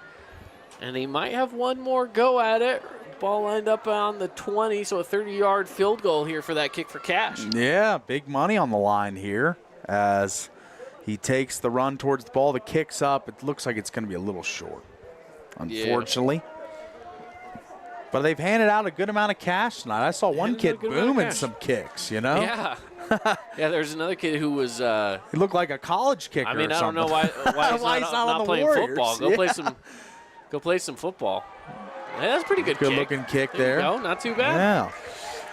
Well, as we are getting ready to round out the halftime show here, Paul, let's take a look back here at kind of our keys to the game as well. So with Snow Canyon's keys to the game in mind, one of those was talking about your quarterback, making sure that he's comfortable in his position now as a brand new starting quarterback here for the Warriors. Yeah, and I don't feel as if the Warriors have tested, and Coach Esplin has tested Brody Lounsbury very much in this game. I mean, he hasn't thrown the ball very much. He's been asked to do very little as far as running the ball or throwing the football, but he's run a lot. I mean, he's been a physical runner. He's been a guy that goes in the trenches, in the teeth of the defense, and runs it hard on these design plays. But we saw on the shot to JT Westbrook, good touch on the ball, a beautiful pass. I'd like to see more and let him, he might be comfortable by not having a huge workload, but I like to see him do more in this second half. Absolutely. Yeah, I've been really quite pleased with the quarterback play from both sides here. One interception from each team so far, so they're even on that front. But we just haven't seen a ton of passing from either team, really. And if we have, it's been just short. Yeah. You know, a 5-yard pass here, a screen play here. Not a lot across the middle and really not a lot of deep balls. We've seen maybe 2 or 3 attempts. One was a touchdown. Yeah, and the you know, we see, for example, from the Desert Hills side, right, we saw that Wintle, the tight end, goes and takes a 57-yarder, but that really, airtime, we're talking that was a 10-yard pass, if that. So it really comes down to some short passes and hope you get your yards after catch. Yeah. We're not seeing a ton outside of that one from Lounsbury to JT Westbrook that was really just an air-it-out kind of pass. Yeah, I mean, it was kind of just a 50-50 ball that worked out for Snow Canyon, but we haven't seen a ton of great crisp routes and passes in this game. It's been more of a running style football game, ball control, low scoring, and you know, we're about to ramp up the second half here as 50 seconds on the clock and the teams are making their way onto the field. So we're getting excited and pumped up for a second half of football here. Absolutely. We're going to take a quick 1-minute break. When we come back, it will be the third quarter, second half here on the Fan Sports Network inside your Boulevard Home Game of the Week. Oh, hello, Italian nightclub from Jimmy John's. Ciao, freshly baked bread piled with Italian-style meats. Hey, hand-sliced veggies. Am I obsessed with this sandwich? Yeah. So what if I am? Jimmy John's. Order online or on the app. At Intermountain Sports Performance, we've been training athletes for over 20 years, and we guarantee your athlete will improve speed, agility, explosive power, and reduce the risk of injury while working with the most qualified and experienced team in Southern Utah. Find us on Instagram at sportsperformance_IH to learn more. Nets on Fire is the place to hoop in Southern Utah. Elevate your game with group or individual training with elite coaching. Hustle to netsonfire.org to learn more and see why so many rising stars hoop at Nets. Nets on Fire, building champions on and off the court. From bold statements to subtle compliments, Wilkinson's House of Lighting will help you more fully enjoy all the different spaces in your home. Stop in and see what's new at Wilkinson's House of Lighting, a proud sponsor of Region 10 Athletics.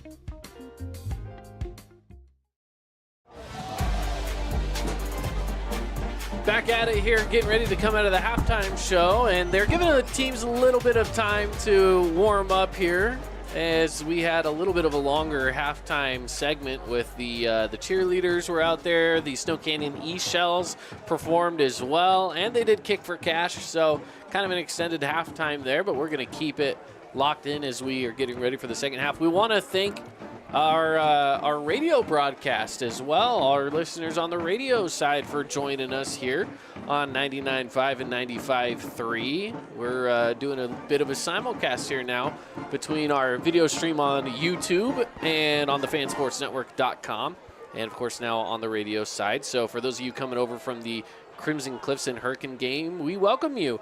Thunder right now leading this one 14-7 at half.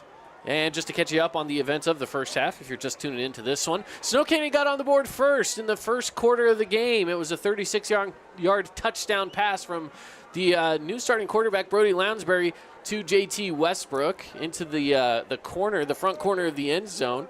And the officials deliberated, and they put the hands in the air. They said, yeah, you know what, we'll give it to you. That's a touchdown. And then from then on, it's been Desert Hills. There was a march downfield. It ended with a 4-yard run in for Isaac Anderson. And then again, the Desert Hills Thunder capitalized off of a 3rd and very long.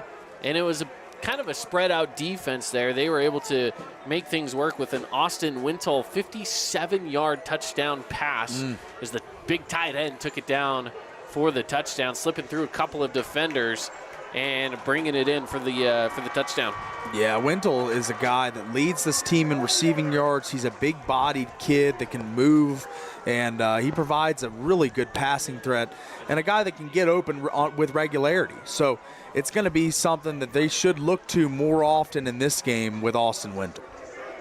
Yeah, I expect to see a little bit more out of him. As we kind of mentioned before, he's already sitting at probably around 80, 90 yards receiving right now on this game, which is a big game for him, especially with no Titan Mason in right now. They've kind of been relying on Isaac Anderson, and Garrett Grondell's keeping it himself a little bit more, but that passing game is really where they're starting to get their biggest gains on the evening so far.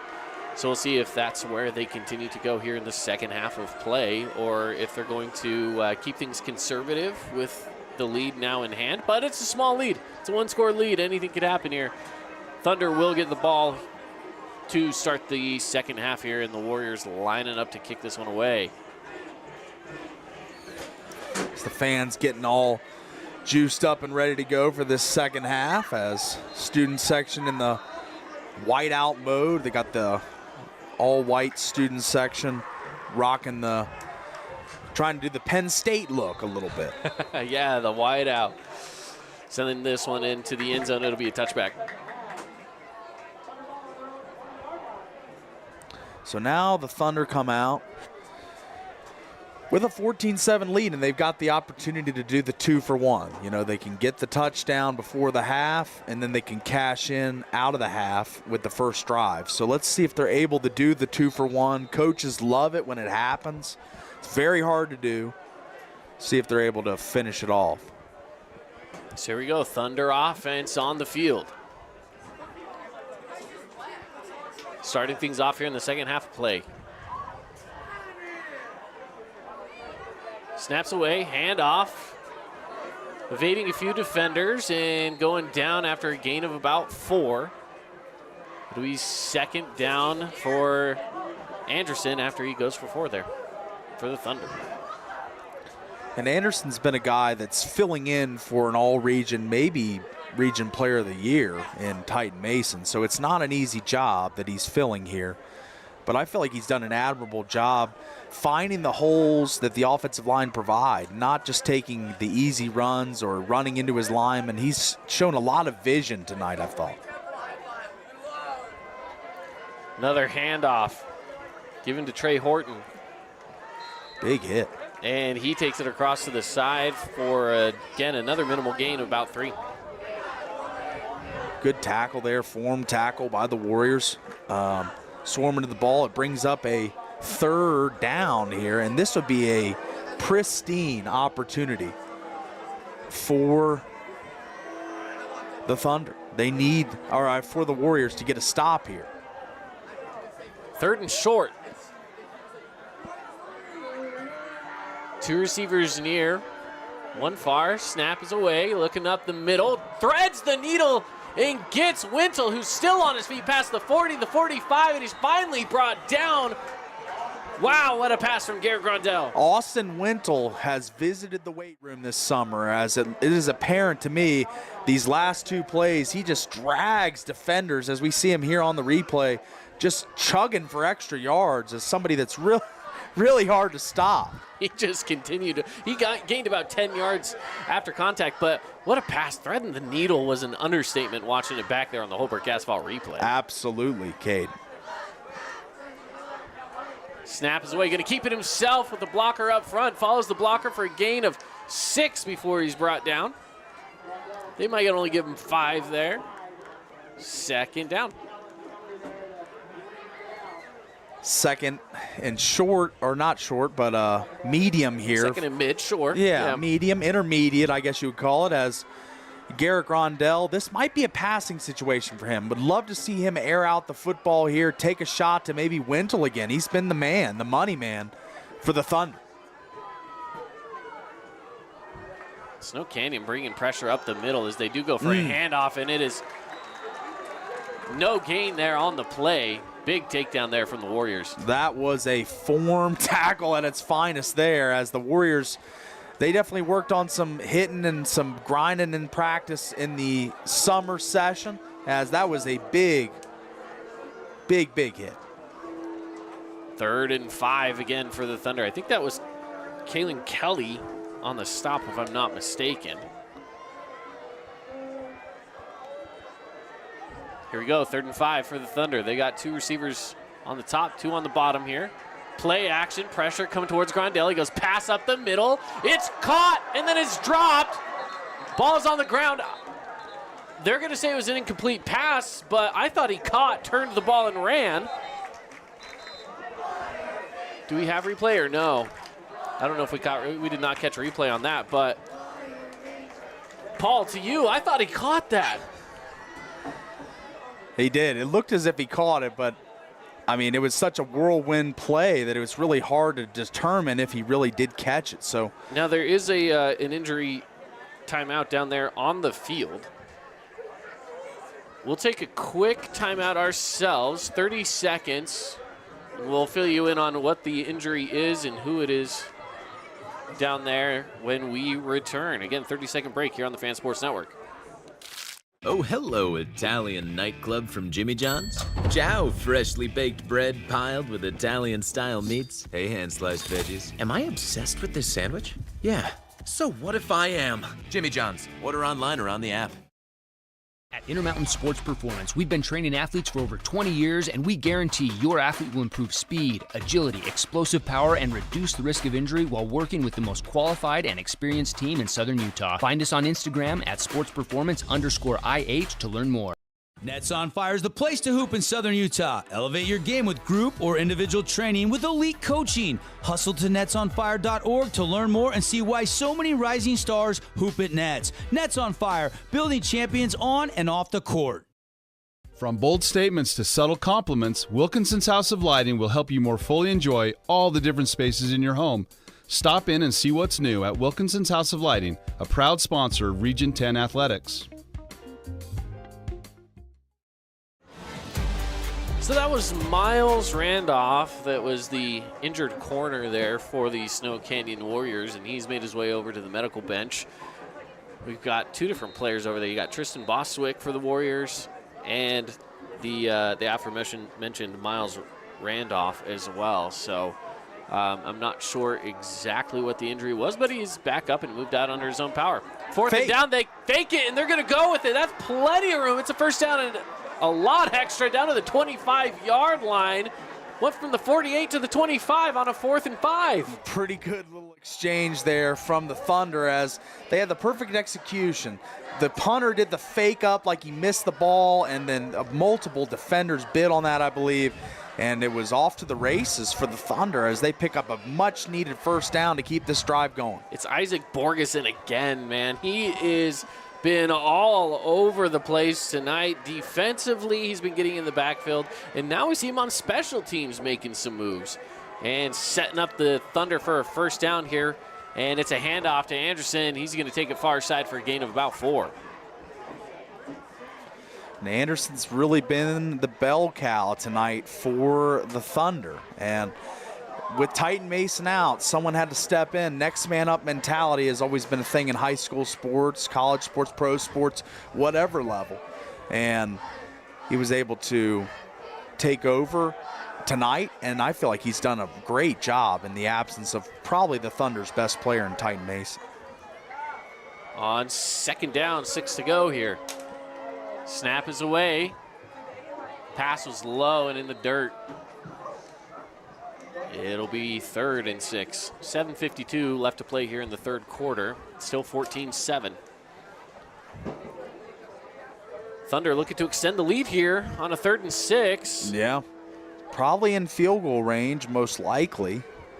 Yeah, if you feel like your kicker's got the leg, yeah. At the high school level, there's kind of this zone where it's not punting zone, it's not kicking zone. Yeah. So you might see him go for it a lot on a 4th down. And they're right at the edge of that. I would say this might be field goal territory, but we'll see what they do if there ends up being a 4th down. Here's the snap, and Grondell's going to drop back to pass. He's got 2 defenders coming at him. He'll dump that one away out of bounds. So it will bring up 4th down from This will about be the interesting 22. to see what they do here. Will it be a kicking situation? And there's a flag on the play.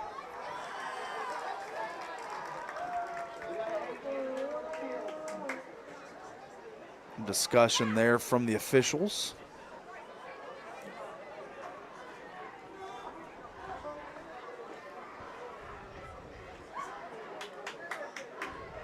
And again, we'll see what the officials have to say here. Long deliberation. A little bit of a deliberation indeed. So in an eligible receiver,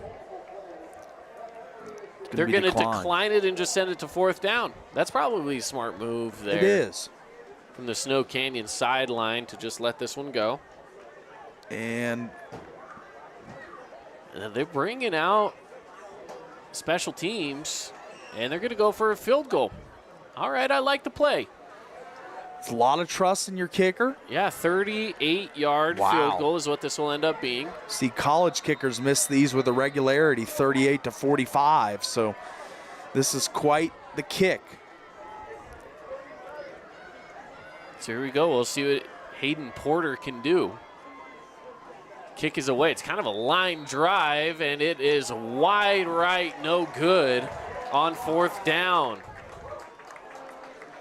So but I think that was the right play. That was the right play. I do agree with that. Go for it on the 38-yarder. The distance was just about there. It was just off target. And it remains 14-7 with the Thunder lead, and they'll have that turnover on downs here. And the Warrior offense will now head back out onto the field, led by their young sophomore here, who's been playing quite well, Brody Lounsbury.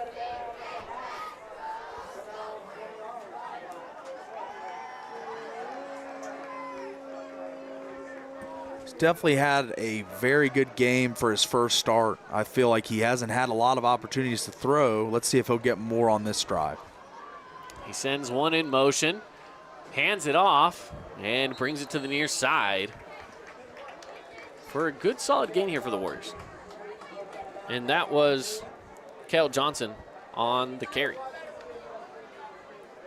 Cale Johnson been a guy that's affects the game in the receiving game, the rushing game. He's got a multi-faceted game to him, and he's a guy that can get upfield in a hurry. I'd like to see him get more touches for the Warriors. Second down. Here's a snap. Blocked away on the pass. Trying to get it over into the flat, and getting a big old paw on that was Brock Moy.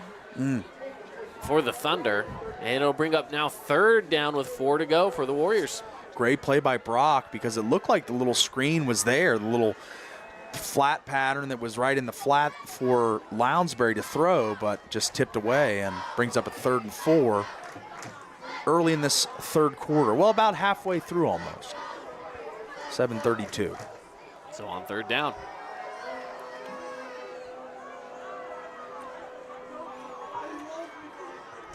Warriors set up with 2 receivers near, 2 far. Ball on the near hash. Snap is away, looking to pass, pressure coming at him, gets the pass away, but it is incomplete. Thrown just past the outstretched hands of his intended receiver. And that was, again, Kel Johnson that was the intended receiver there for the Warriors. And that's going to bring up a 4th down here in a punting situation for the Warriors, and something that they really didn't need on that drive. They needed a few, even if it didn't amount in a score, they needed a few first downs, get the clock moving, get the rhythm of the offense, but to essentially just go 3 and out and have to punt it back to the Thunder and thinking they're going to get great field position as their returner's set up with his feet on the 44-yard line. Here's the punt. It's high, going back, and going to fair catch that at about the 35 is where they're going to spot him. So the Thunder offense head back out onto the field here. 7:24 left to play. But there is another flag out there, and it's back where the original line of scrimmage was, at about the 30 on the other side of the field. A couple of flags.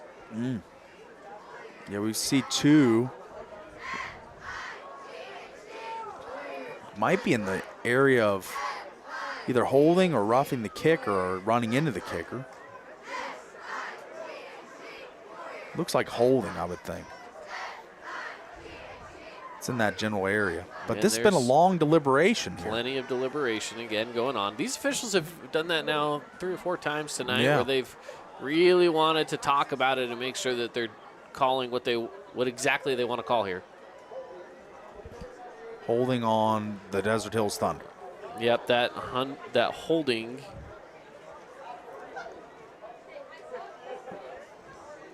And there was an unsportsmanlike against Snow Canyon. So, so they counted the holding call. That brought him back to the 25. Then after the play, there was an unsportsmanlike, which is a 15-yard penalty. So then with the fair catch at the 35, really it's a 5 yards in favor now for the Thunder, and that'll now start them off at the 40. Did we do the math correctly? A 10-yard penalty backwards, a 15-yard forward. Let's go for a 1st and 10 for the Thunder now at the 40 to get things started on this drive. Here's the snap, keeping it himself. And with room to run past the 40, the 30, the 20, just had one defender to pass up, but he couldn't get it. That was Easton Nowatzki on the takedown, but a big old run by Garrett Grondell. Everyone was headed to the left. He went to the right, slipped through a hole, and had a big gain. Set up now at the 20-yard line are the Thunder. Talked about Grondell's deceptive athleticism all night long, but nothing deceptive about that run as he outran a lot of Warriors on that play.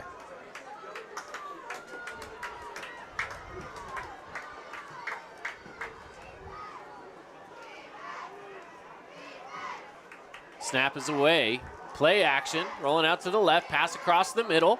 Has a receiver at the 5, diving for the end zone. It's a touchdown. Desert Hills.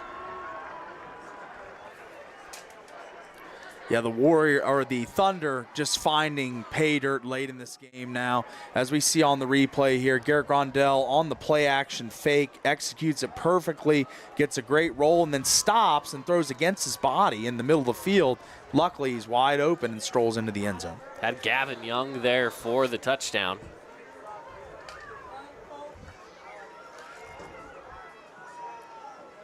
Extra point on its way. It is up, and it is no good. So it will remain 20-7. The Thunder extend their lead here over the Warriors. We're going to take a quick 30-second break, and we'll be back right after this. Hey, it's Luke with Udine Associates at American Family Insurance. At Udine Associates, we love insurance so you don't have to. With a quick call, we can get you an instant quote with the right coverages. My team of licensed agents are ready to help you with better insurance from American Family. Give us a call at 435-251-9102. This cheesesteak is so freshly grilled, you can still hear it sizzling. I can hear it too. Me too. Actually, it's the Cheesesteak? grill. Grilled right in front of you. It's a Jersey Mike's thing. Today's game is brought to you by Boulevard Home, Handles Ice Cream, Intercap Lending, and Red Rock Real Estate.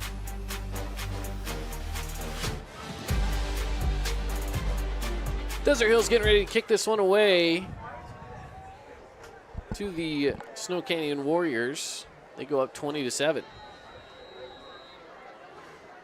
And now the Warriors have to think about the response here, as the Thunder didn't get the 2-for-1, but they did the very next drive. So now the Warriors kind of pressed up against it here.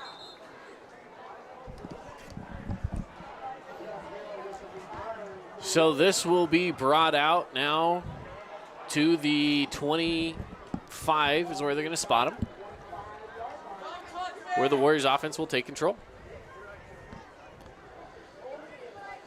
And I guess there's been multiple storylines tonight, but I think the biggest storyline is the new starting quarterback at Snow Canyon, whether it be just for this game or for the rest of the season. It's Brody Lounsbury, and I feel like he's played pretty well with the dual threat aspect of the game, running the football, completing that long pass to JT Westbrook. Hopefully he can get him back in the game here. Here's the snap, and they're going to roll out with it. Taking the run down the far side and diving upfield for a good gain of about 7. Yeah. It's Cale Johnson. Cale Johnson with the speed and the northwest running. Not any more of that east-west stuff. We're getting late in this game. You got to get north-south, and he found a way to get upfield quickly and make this a second and manageable. Really easy situation to pick up a first down here. Full playbook at your disposal. Second and short here. 2nd and 2.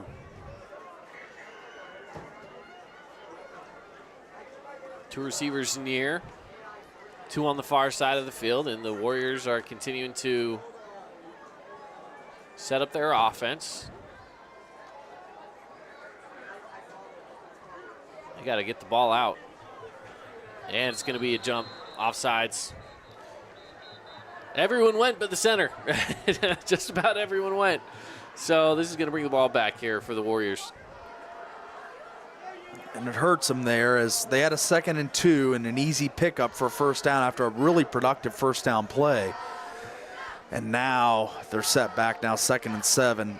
It's still manageable, but not nearly as good as 2nd and 2 with a chance to pick up an easy first down on the ground. Now you might have to put it in the air here. And 5:34 on the clock as they wind it down.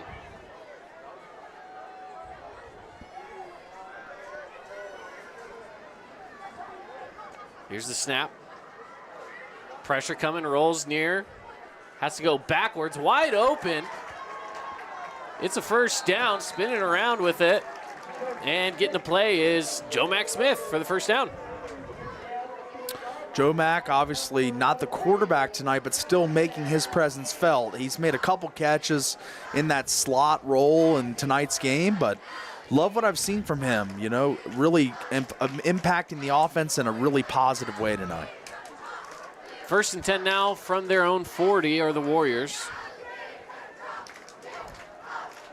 Here's the snap. Going to keep it himself is Lounsbury.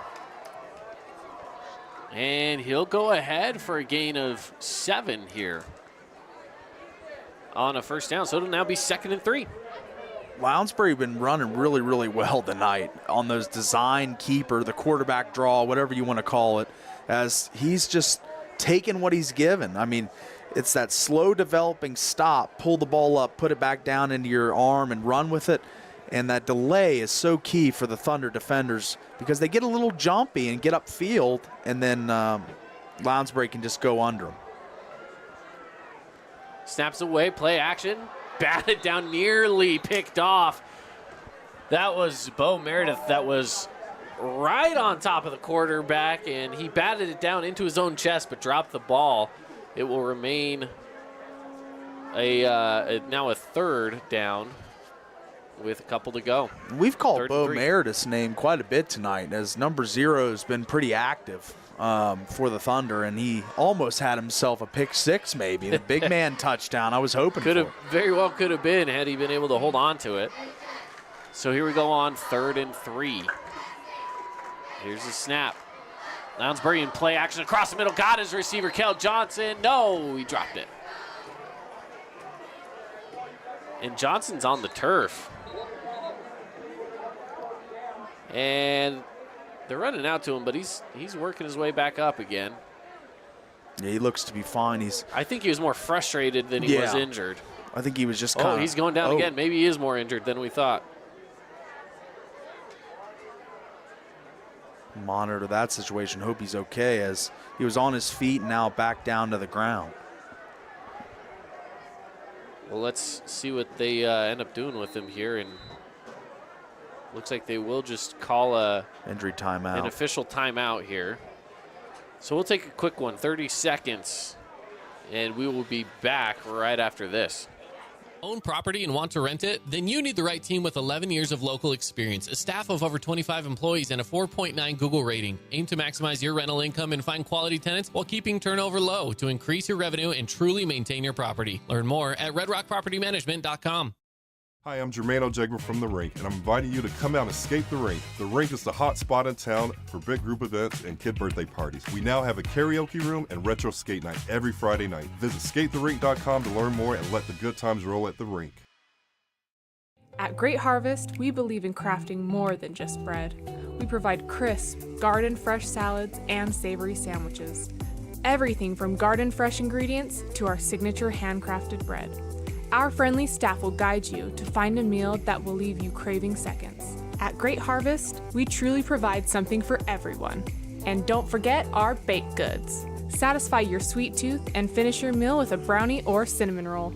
Come visit us at Great Harvest. Aloha, sports fans. It's Boo and Nick from Honolulu Grill. Come get a taste of the islands. Try our famous Kahlua pork or tender teriyaki chicken, and you'll love our mac salad and sweet sauce on your rice. Don't forget to try our original Kava 8 at Honolulu Grill. It's game time.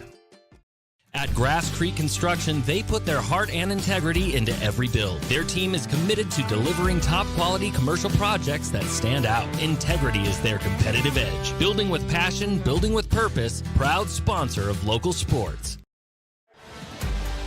So after the injury, you have now, again, that was Kel Johnson who had gone down. A bit of a late hit there is what sent him to the ground. And by the looks of it, it almost seems more concussion protocol than anything. Yeah. It looked like he hit his head pretty hard on that play, and we'll just have to monitor the situation, keep tabs on it. So on fourth down, they punt it. No fair catch, even with defenders all around him. He slips out of it and picks up maybe another 4 after the reception off the punt. That's a gutsy move to make there if you're Cummings on that play. Yeah, that was definitely a... Or was that a Zachary Darger? Excuse me, Zachary Darger, I think, on that play. But still, it was an extremely heady play because none of the defenders were collapsing on him. They were just kind of going around him. He just decided to pick up the extra yardage by catching the ball and taking the punt. So, smart play. And here they come in that 4 to the bottom formation. And they've done this a lot where they go screenplay, but instead they're looking deeper downfield. And wide open in the middle. And again, it's Wintle. Wintle fumbles the ball. Ball loose. The Warriors recover. The Warriors recover at the 30-yard line after Wintle takes it from one 30 to the other. And a flag late here on the play. Wintle there. As we see on the replay, he's breaking into the open field, and then it just gets hit from behind. Just kind of a peanut punch right out of there. And there's a defender that came in, just punched it right out of his grip. But there was a flag here on the play, so the result of the play was a Warriors ball. Personal foul went against the Warriors. A personal foul again against the Thunder. Offset penalties. Thunder ball at the 29. It's one of my least favorite things is the offsetting personal fouls. I mean, if you're going to make the call, you should make it one way or the other, not really just flag both guys and offset, because it's just like nothing ever happened that's basically you guys got in trouble. We don't know who started it, so just want to discipline. We'll just give it to both of you and clean up your act, and we'll just start playing some more football. Sure. That's really all that is telling us right now. Well, big change of events here. We thought maybe the Thunder might start marching and get another score on the board, but no. Now it's time for the Warriors to take control of this game again. Here's a snap, keeping it himself. Lounsbury slipping through some defenders and dragging a couple with him, and as he goes down for a gain of about 6 here, 6 or 7. Yeah. As it looked like he had a little bit of goo off on him as he was kind of sliding off everybody and not able to bring him down, but finally do after about a 7-yard gain and productive first down play, but down 20-7. Like to see them take more shots at this stage of the game. So on 2nd and 3. High snap, keeping it himself again, following a blocker through, and another huge gain here of make it 13 or 14 on the plays. Balls will be spotted right at the 50-yard line. Yeah, moving the football productively with the run game, as that's kind of been the theme tonight for the Warriors, as I believe they've thrown less than probably 10 passes in the game, but they've been running the ball effectively. So if it's not broken, don't fix it. Ball on the far hash, trips near side. Fabulous Freddy's first down, and the Thunder are looking like they want to show blitz here, but the Warriors, see what they end up doing on offense. And they do blitz. Pass up the middle. It's broken up. No, keeping it. One of the linemen somehow caught it. Incredible. Wow. I think that was big number 70. It was. If I'm not mistaken down there, that was Jackson Hanson. Yes. Incredible. You don't know what it's like for a big guy to get his hands on the ball. It's a dream, you know. You want to make a couple moves out there, maybe a spin move, but that's right. Most of the time, linemen just fall on the ball. Not really a chance to scoop it up and get running or catch it in the air like he just did. Yeah, and he caught it. He brought it back out to the original line of scrimmage, so really no harm done, no gain either, but here we go on 2nd and 10. The only difference is the spot of the ball. It was on the far hash marks, and now they put it right on the logo. Here we go, 2nd down, pressure coming. Slipping out of one defender, and he's going to throw that down to the ground. It should be intentional all the way down. grounding. That will be and intentional grounding. I haven't seen there's the flag out. Yeah, it's at the bottom of the Whitecaps' feet. So intentional grounding. You got to get it past that line of scrimmage. Yeah. Or be out of the tackle box, which I think he was in the tackle box and threw the ball on the ground with no receiver in the area. So loss of down. It'll be a long situation here for the Warriors, who have really shot themselves in the foot tonight with some penalties on early down situations. And the problem is it's a spot penalty in those situations. So brutal. where he threw it from back here by the 40-yard line, it's now going to be a 3rd down and 27 to go. And what play do you have for this? I guess we'll find out right now. Long pass. And they're going to do just that down the middle. And there's going to be a pass interference on the play. There was a hand on him before the football came. I say, what do you have drawn up for 3rd and 27? But obviously that worked. Throw a 50-50 ball and get the flag. Intended receiver was JT Westbrook. But again, the defense just got there a little too early. So with it being a pass interference call, that'll be an automatic 1st down here for the Warrior offense, I believe. Or are they going to keep it 3rd down? Excuse me. They are going to keep it 3rd down. They just get to move it up 15 yards. But now you got to try to take another shot. 3rd and 12.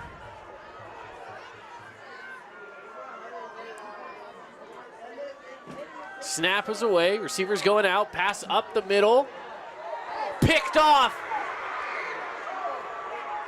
Cooper Clark on the pick for the Warriors.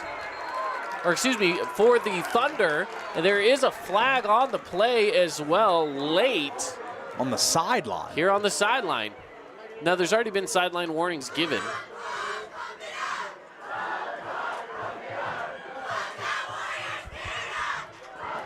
Does it look like there's another flag out there, too, in the middle of the field. So we got a flag near, we got a flag out there, and now the officials are going to have to deliberate and figure out what exactly went on here with all these different flags.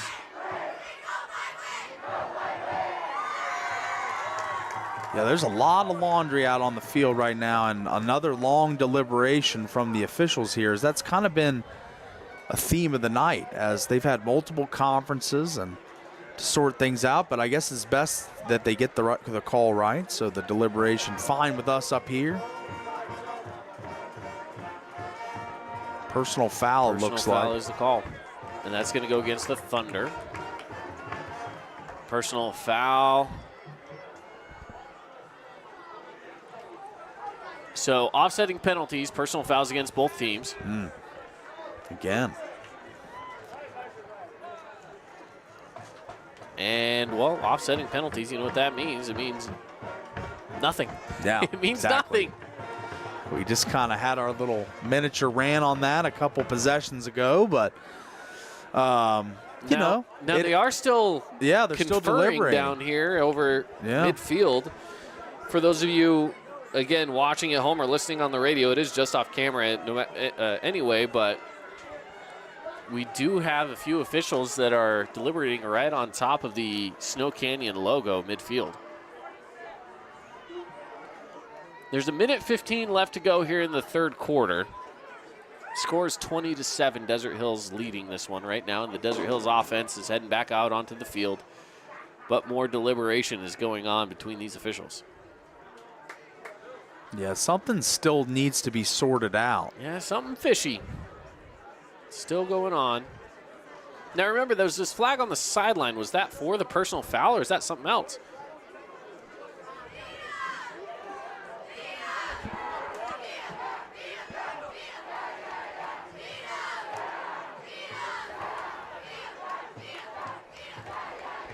I'm trying to hear what the official's saying, and all I've got so far was half the distance to the goal. So there was some sort of after-the-fact penalty that went on. It is Thunder football, but it was a penalty against the Thunder. Some sort of a 15-yard penalty. I couldn't hear. He gave no hand motions. He didn't, and it was a pretty long explanation. It was a long explanation, but the cheerleaders are right in front of us, and they were going pretty loud. They were going pretty loud there, so I could not hear. And we're sitting behind the speakers inside the press box, so it is really difficult to hear when the white cap turns on that microphone. So they went half the distance to the goal, and then there was another penalty, so they're bringing it back out 10 more yards. It's been pretty confusing with the penalties tonight. This has been some sort of a game. We've seen a lot of 1 step forward, 3 steps back, 2 steps forward, like a lot of penalties and deciphering the yardage. It's been a difficult night for these teams with a lot of flags called. And so we're basically back to where we started anyway. 25-yard line, they'll go with a run here for the Thunder. And game 3, bring it up to the 28-yard line. Second down, 7 to go. With now a minute has crossed in the third quarter.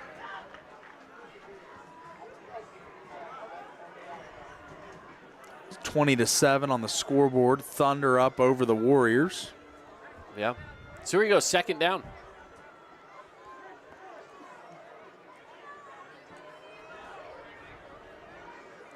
Here's a snap. Looking to pass. Grondell has his receiver. It's enough for a first down. It looks like he's hurt on the sideline. And I'm not sure who that was on the play there. It looked like Gavin Young, if I'm not mistaken. No, it's not. I've seen Gavin Young already out there in some other spot. I almost thought I saw number 2, which would have been Titan Mason, but he hasn't been playing today.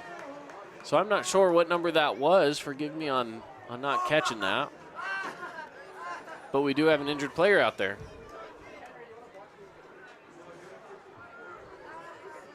And it looks as if it's a pretty big hit along the sidelines. And don't need to speculate, but that was a gruesome hit. And hopefully he's okay down there.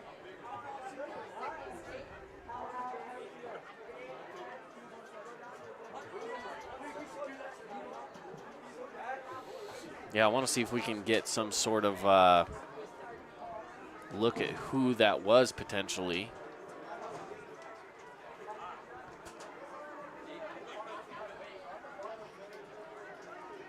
Is that a number 8? That's what it looks like to me, which would be Trey Horton if that is the case.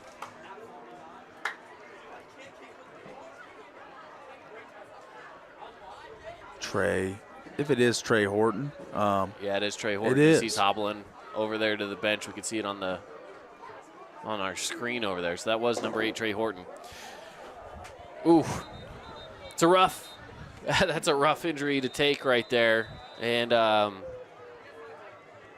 don't know if that was knee or ankle, but either way, those big hits can, especially this late in the season, can matter a lot. Sure, absolutely.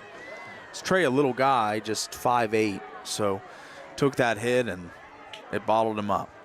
They're going to give a run here to Anderson, and he has nowhere to go. 2nd and 10. And that should bring us to the end of the third quarter here, Caden, from Snow Canyon. We got a 20-7 ball game. Indeed, 20-7 here on the Fan Sports Network. Fourth quarter coming up next. We'll take a 60-second break, and we will be back right after this. At Grass Creek Construction, they put their heart and integrity into every build. Their team is committed to delivering top-quality commercial projects that stand out. Integrity is their competitive edge. Building with passion, building with purpose, proud sponsor of local sports. Need an appliance or two? AWP's got you. Check out the remodeled expansive showroom, highlighting the Cafe series with colors like matte black, matte white, and modern glass. Make your kitchen stand out. Come see the local boys at AWP across the freeway from the Bloomington Walmart. Welcome to the Back Nine. We bring the world's best courses to you. Elevate your game at any time with 24/7 access to top-tier golf technology and expert PGA instructors available. Back Nine Golf is a place to improve your swing for all ages. Join us today. Back live from Snow Canyon as we've got a 20-7 ball game. The Thunder up over the Warriors, and the Thunder retaining possession here and taking over. 2nd and 10, and Grondell in the pistol. Takes the snap.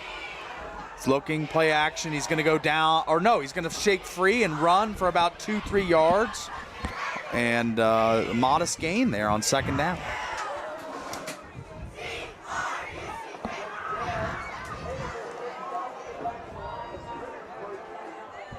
Brings up 3rd down.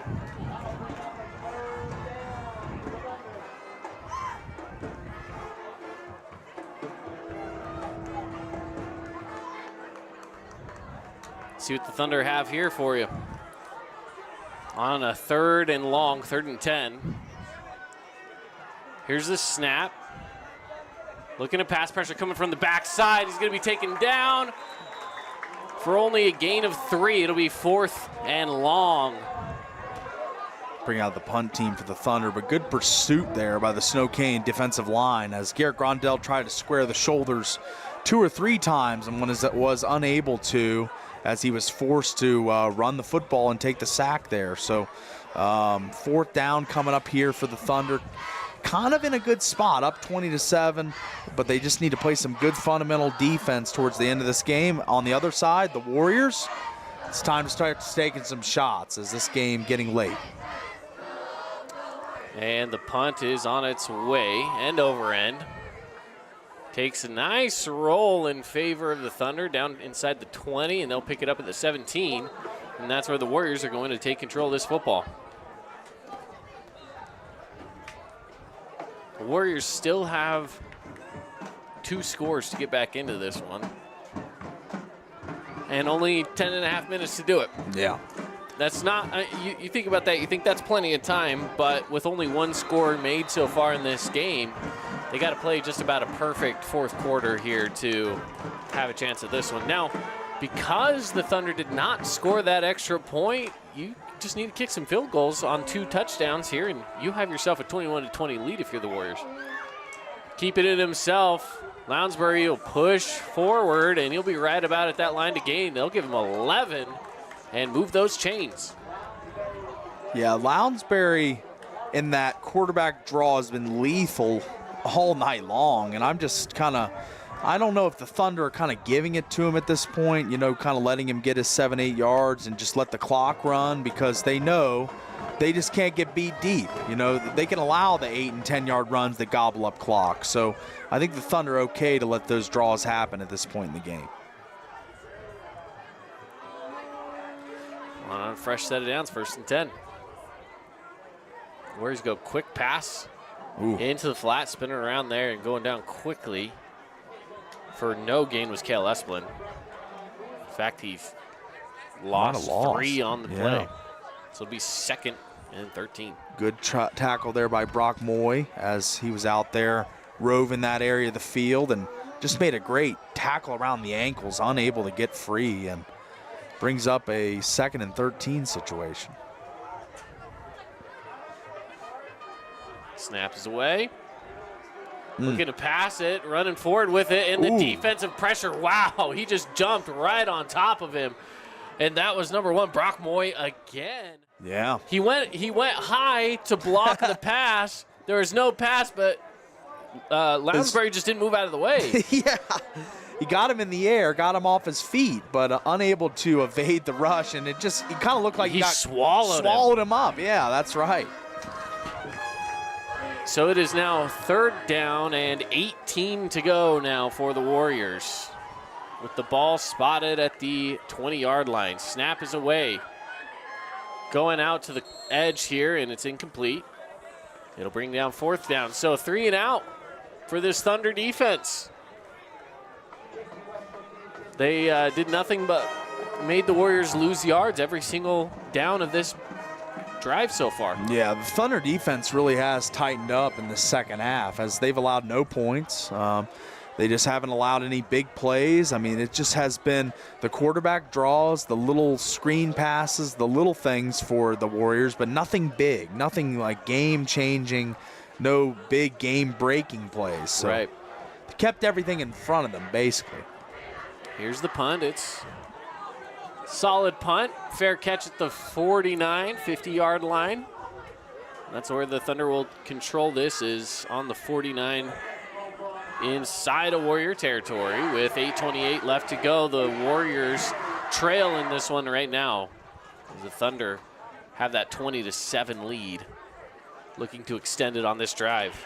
And you'd think it'd be a heavy diet of Isaac Anderson here, as I think it's just going to be handoff after handoff, maybe a little Grondell running mixed in, but I wouldn't think that they would want to put the ball in the air at all anymore. Well, Snaps away. Grondell looking to pass.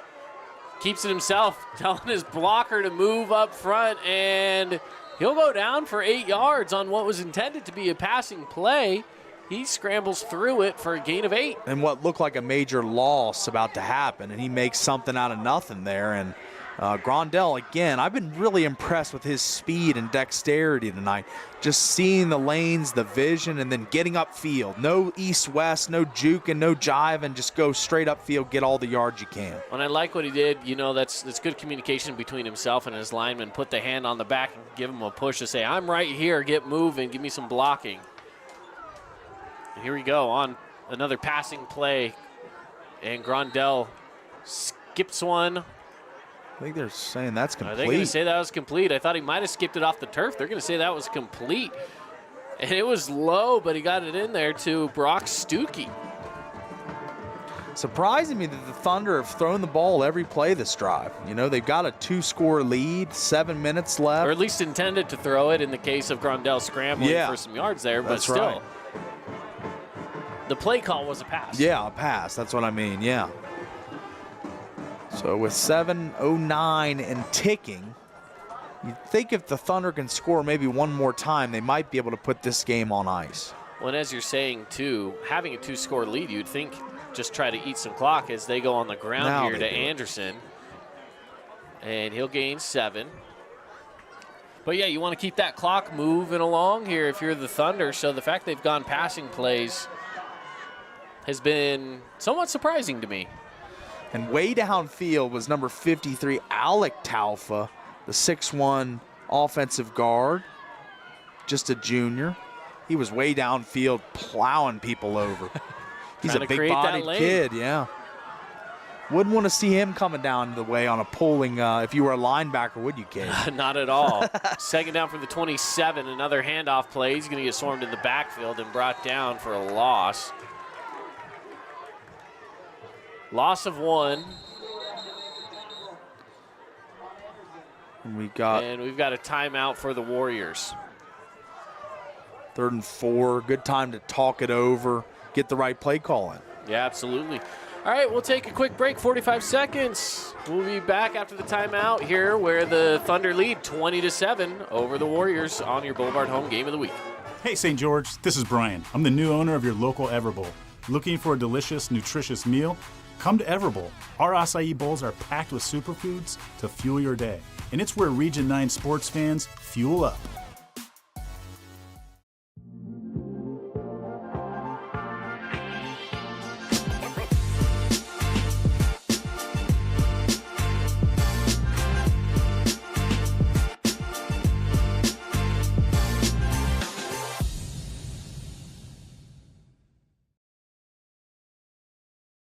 Today's game is brought to you by Boulevard Home, Handel's Ice Cream, Intercap Lending, and Red Rock Real Estate. So it's 3rd down, 5 to go. And we got some flags already, some movement. Quick scoring update, Region 9 scoring update for you here. Crimson Cliffs and Hurricane, it's 48-19 right now in the 4th quarter. Hurricane just got a score on the board, and they're looking to kick a field goal here. And it goes good for them. So 48-20? 48-20 right now. Crimson Cliffs leading over Hurricane. And crossing county lines as well. Rand Sawyer has an 85-yard touchdown run, 35-21 for Dixie at the moment. On 3rd down, after the penalty, there's just a gain of a yard. It'll bring up 4th down.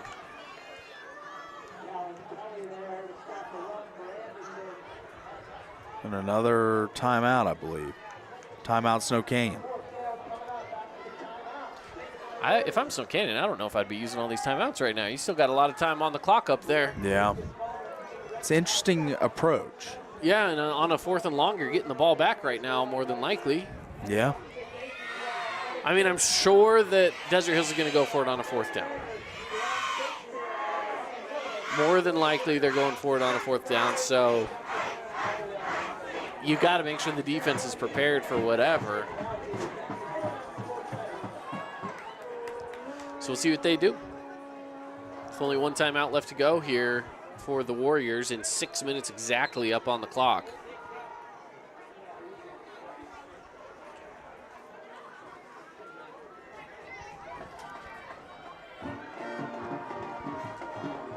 You would figure they would probably go here, right? Yeah, I mean, you're in. There's no chance, no point of punting. We talked about that no man's land where punting here doesn't make sense. Field goals are too far. You just kind of have to go for it on a 4th down, because even if you do turn the ball over, a 70-yard field is pretty far. Sure. So they do go for it. Grondell, he drops back. He's got pressure at his back. It's a fumble. Ball pushed forward, and he dives on it, but it doesn't matter. It's not going to be enough for a 1st down anyway. It'll be Warrior football. Great stop and great pressure from the backside, knocking that ball free. Grondell throwing an empty hand there as the ball lodged loose, and good stop there for the Warriors as they still are clinging to hope here. Like you said, I don't know why they expired 2 of their timeouts before they got the ball back, but they got it back, and Lounsbury and the offense taking the field. So this Warrior offense back out. Plenty of turnovers in this game. And another one here on downs. Play action, keeping it himself. Going to go right up the gut with it and gains 3 on the play. And that's been nice the little option there. Yeah, nice option, great action. I just wonder if in this kind of situation, if you want to let it fly a little more. Yeah. I think you need to get the ball downfield quick and try not to eat clock too much. Yeah. But they're doing just that. I mean, it's slow moving. You got to get it going here for the Warriors. Sends Esplin in motion, keeping himself again. And a good push forward. Is it enough for a first down on a quarterback keeper? Looks like it. Lounsbury has just enough to move the chains. Yeah. Good, powerful run. Maybe they just are working Lounsbury a little slower, his development as far as throwing the ball a ton. Because in this typical situation, you'd see the ball going everywhere across the field, but they're just still continuing to rest with that quarterback draw. Here's the snap. Lounsbury's going to go deep with it. Overthrows the intended receiver. He was looking down there for Isaiah Thompson. And Thompson's got speed on the outside as he was clearing the way down the sideline, but that ball just kind of thrown a little bit out of place, out of bounds, and not able to make a play on the football. But that's something Lounsbury will get better with as time goes on, of course. More refinement, more reps in practice. 2nd and 10 here for the Warriors. Snap is away. Looking to pass, pressure coming at him. He's going to go down for the sack. That defensive pressure got in there, and it was Luke Bully on the tackle. And Luke just found a lane, and the A-gap of the offensive line has been held down pretty well tonight. It's been more edge rushing that's gotten home on the Warriors, but that play just came straight up the gut on a little stunt and got home to Lounsbury.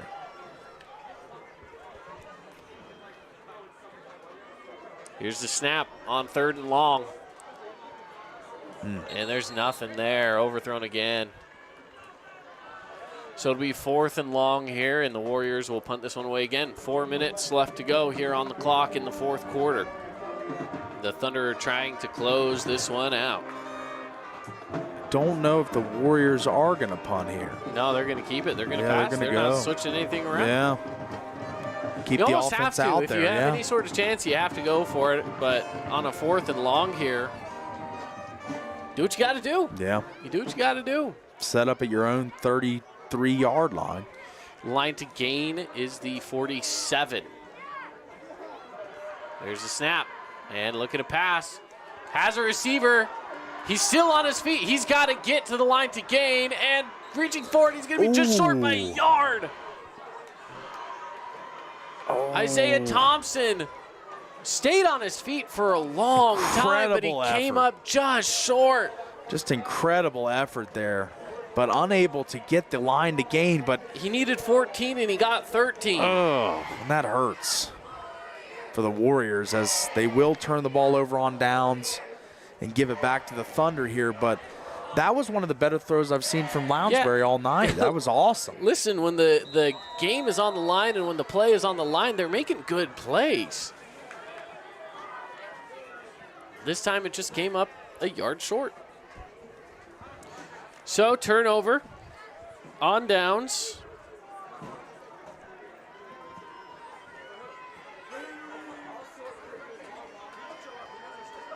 Thunder here with a first down from the 46 inside Warrior territory. Rondell take the snap and he will hand it off. Anderson still on his feet, pushing it through the defenders down to the 40, gain 6. Isaac's been a really deceptive vision. I mean, a lot of qualities that because he's not Titan Mason. And, when you see Titan Mason not in the lineup, you think, okay, the Thunder not going to be as good running the football tonight. But they've been really, really good running the football. The offensive line's done a great job in combination with Isaac and Garrett in the backfield. Those two have done well running the football for the Thunder. 2nd down with 4 to go here for the Thunder. There's the snap. And pushing forward on the ground is Anderson again. And He only needed 4, but he got about 7 there. And it's another Fabulous Freddy's first down inside the 35-yard line. They'll spot him at the 33. A quick scoring update for second time tonight. Can you believe it? Not once, but twice in one game, Austin McRoberts for the Hurricane Tigers returned a kickoff for a touchdown. You don't see that very often to do it once, and he did it twice in one game. Yeah, he's the region leader in total touchdowns, and it's pretty easy to see why when he scores on offense, defense, and special teams. That kid is amazing. He's the Findlay Subaru Player of the Week this last week as well. Yeah. Again, keeping it on the ground is Anderson, and he breaks free, gaining 15, 20, all the way down to the 10-yard line. And he's inside the 10, first and goal here for the Desert Hills Thunder. Thunder on the move, running the football, just salting the game away, but they might even add another score to the board here.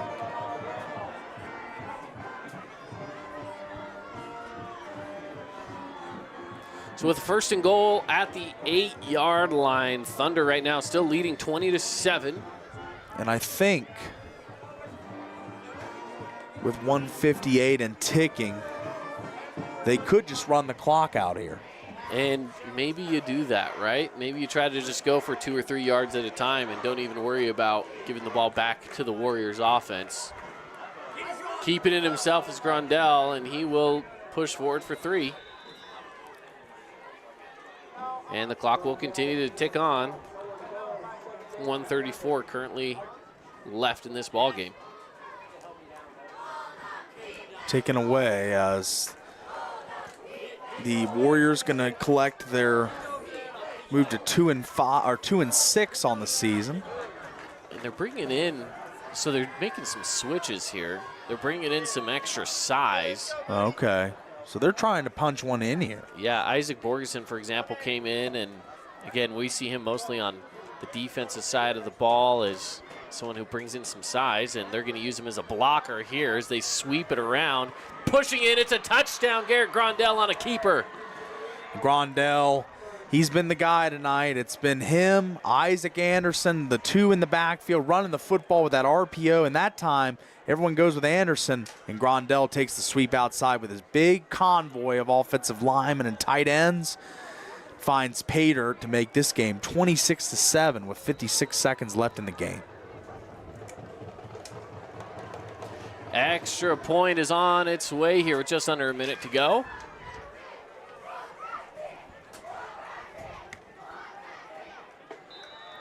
And Beckstrom nails it. 27-7, Desert Hills on top now. And the Warriors, just not enough time to do anything now, as it's now a 3-score lead. So the Thunder will get the win here, but of course we still have to play out this final minute.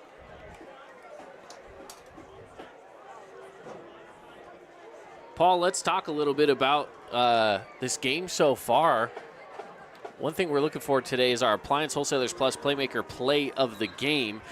And I think that the play of the game still has to go to Snow Canyon, because what a play that was on their first score of the game in that touchdown from Lounsbury to JT Westbrook. That was the most impressive play that we saw today. It was. It was a true 50-50 ball where the receiver took his odds and just stuck his big paws out there. JT Westbrook made the catch. We thought it was a touchdown. The officials thought it was a touchdown. It was a super close play, but it ended up counting. And it's the only score for the Warriors on the board tonight. But on the other side of the field, the Thunder, they've really been running the football well. And I know that's what they do with Titan Mason, this big offensive line. But no Titan Mason tonight. Still got the great offensive line and Garrett Grondell. But it was a dominating performance. This kick will go out of bounds. And so it'll be brought out for the Warriors, or excuse me, yeah, for the Warriors here in good field position. Brings it out to the 35 off the flag, and Warriors again, just under a minute to play. At this point, you're just running out the clock and get the game over with. Yeah. So they're going to probably, or who knows, I mean, Might take a shot or two. Who knows? 56 seconds. Let's see But what they do I'd here. assume quarterback draw is probably what's coming. Yeah, they got 3 wideouts near side. Snap. They are going to look to pass. It's caught. And that's Joe Max Smith on the 11-yard reception. And we've seen Joe Mack make, what is that, his 4th catch today? 3rd or 4th? Yeah, 3rd, 4th, somewhere around there. He's really contributed tonight offensively. And they're still moving quick. They want to try to at least get one more score on. Pressure coming at Lounsbury, and he's going to run with it. He got just about 10. They might give him 9. Lowered that shoulder at the end of that run. Yeah, Lounsbury, we thought he got swallowed up there, but no, he ends up evading the pressure. But the clock will continue to tick on. Here we go, 20 seconds left to play. Here's the snap. Lounsbury to pass, and he's swallowed up.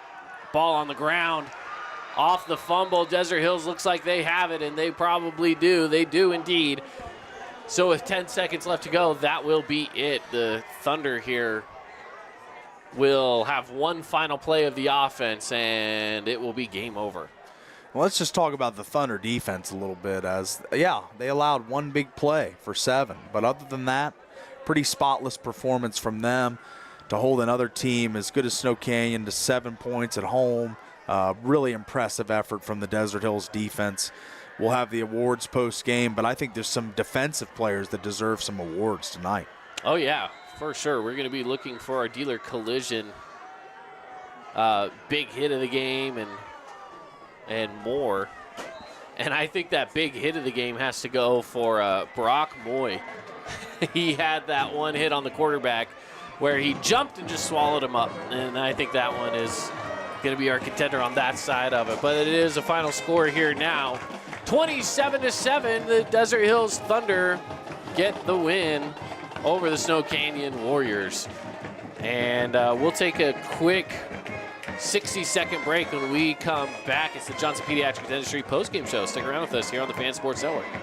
At Great Harvest, we believe in crafting more than just bread. We provide crisp, garden-fresh salads and savory sandwiches. Everything from garden-fresh ingredients to our signature handcrafted bread. Our friendly staff will guide you to find a meal that will leave you craving seconds. At Great Harvest, we truly provide something for everyone. And don't forget our baked goods. Satisfy your sweet tooth and finish your meal with a brownie or cinnamon roll. Come visit us at Great Harvest. You could wander around a warehouse store forever and never find the one thing that could make all the difference. A helpful face? Now that's something to consider. Everything your local Bucks A stands for is written on our faces. Welcoming, neighborly, knowledgeable. When you're in need of a helpful face, visit one of our 3 Southern Utah locations. Own property and want to rent it? Then you need the right team with 11 years of local experience, a staff of over 25 employees, and a 4.9 Google rating. Aim to maximize your rental income and find quality tenants while keeping turnover low to increase your revenue and truly maintain your property. Learn more at redrockpropertymanagement.com. Welcome back in, everybody, and the final score here on the Fan Sports Network, 27-7. Desert Hills gets the win over the Snow Canyon Warriors, and you are now inside of the Johnson Pediatric Dentistry post-game show. Dr. Cody with Johnson Pediatric Dentistry makes kids feel right at home. You can give them a call for that new patient special, just $79. Give them a call at 435-628-0511. All right, Paul, hopping into it, post-game here, Desert Hills really just led the way with some good defense and big offensive plays that ultimately gave them the 27-7 victory. Yeah, this was a massive win for the Thunder, and they really maintained their position as really the second-best team in the region after this win. And it was on the ground. Garrett Grondell, Isaac Anderson, both those guys filling in for Titan Mason's production tonight, and they find a way to get it done. And the defense just really pitched a shutout other than one big play. So Absolutely. Pretty cool stuff. Absolutely. All right, we're going to be handing out some of our awards here tonight. So let's get on into it. Starting things off, let's give out the big one, our Findlay Subaru Star of the game. Check out Findlay Subaru on the savings side of the freeway and FindlaySubaru.com. I feel like there are a few options here. Garrett Grondell's obviously going to be one of those options. I also think you need to take a look at Austin Wintle as one of those options as well. I like Austin Wintle as a candidate. I also like Bo Meredith, the outside linebacker. We called his name quite a few times tonight on some sacks. Also, Brock Moy, another good candidate for player of the game. But I'm going to lean with Grondell. Yeah, I think Grondell just as the commander of the offense here. You know, there was a few times in here where not only did he make some really good reads at throwing the football, but he also made the good reads of, hey, there's a lane, let's take it and run with it. And, I mean, he had one run that was a 40-yard run, you know. And those are the reasons why he is chosen as our player of the game. He just brings so much to this game from a passing perspective, yes, but also just from being able to read the defense, see the field, keep his head up, keep his eyes up, and keep the offense moving forward. So I like that. But defensively, yeah, I think you need to talk about Brock Moy. I think you need to talk about Isaac Borgeson, Bo Meredith, all of which defensively had some very big plays, big stops. Yeah, absolutely. So, yeah, definitely shout out on that side. Our Jersey Mike's sub of the game. Now, this is not a true substitution here, but with Titan Mason out of the game, a sub is a starter, we'll say. Isaac Anderson, who got a touchdown, first touchdown of the game here for Desert Hills to get things all tied up at 7 apiece. But it's big shoes to fill when you had to fill in for Titan Mason. And Anderson did a really good job as the sophomore, really came in and filled those shoes very well. Titan Mason averages over 140 yards a game, but Isaac Anderson filled in his spot very well tonight. Not quite the production of Titan Mason, but still performed really, really well. Yeah, absolutely. And then again, we had kind of mentioned this already as the game was coming to a close, but our Appliance Wholesalers Plus Playmaker Play of the Game, this is where we're going to give one to the home team in Snow Canyon. That very first touchdown of the game, 36-yard touchdown from Lounsbury to JT Westbrook, was one of the biggest plays we saw from them, and it showed confidence in their young quarterback and a 50-50 ball that JT Westbrook brings in for a touchdown. It was as good as it gets in this game tonight. It was. That was the highlight of the game offensively for the Warriors and for the game, realistically. But they couldn't put more together to claw back into this one as the Thunder do triumph 27-7. And that will wrap things up for us tonight from Snow Canyon High School. We appreciate you joining us here on the broadcast. It's at our Boulevard Home Game of the Week. Want to give a shout out to Nate Nelson running the camera. We have Gavin here with us that have been producing tonight, and shout out to David Cordero Jr. down in the studio as well on the radio side. So to everyone that's helped us out tonight and brought us this ball game, we appreciate you, and we appreciate you listening and watching here with us tonight in our Boulevard Home Game of the Week. Final score, 27-7. The Thunder get the win over the Snow Canyon Warriors here on the Fan Sports Network.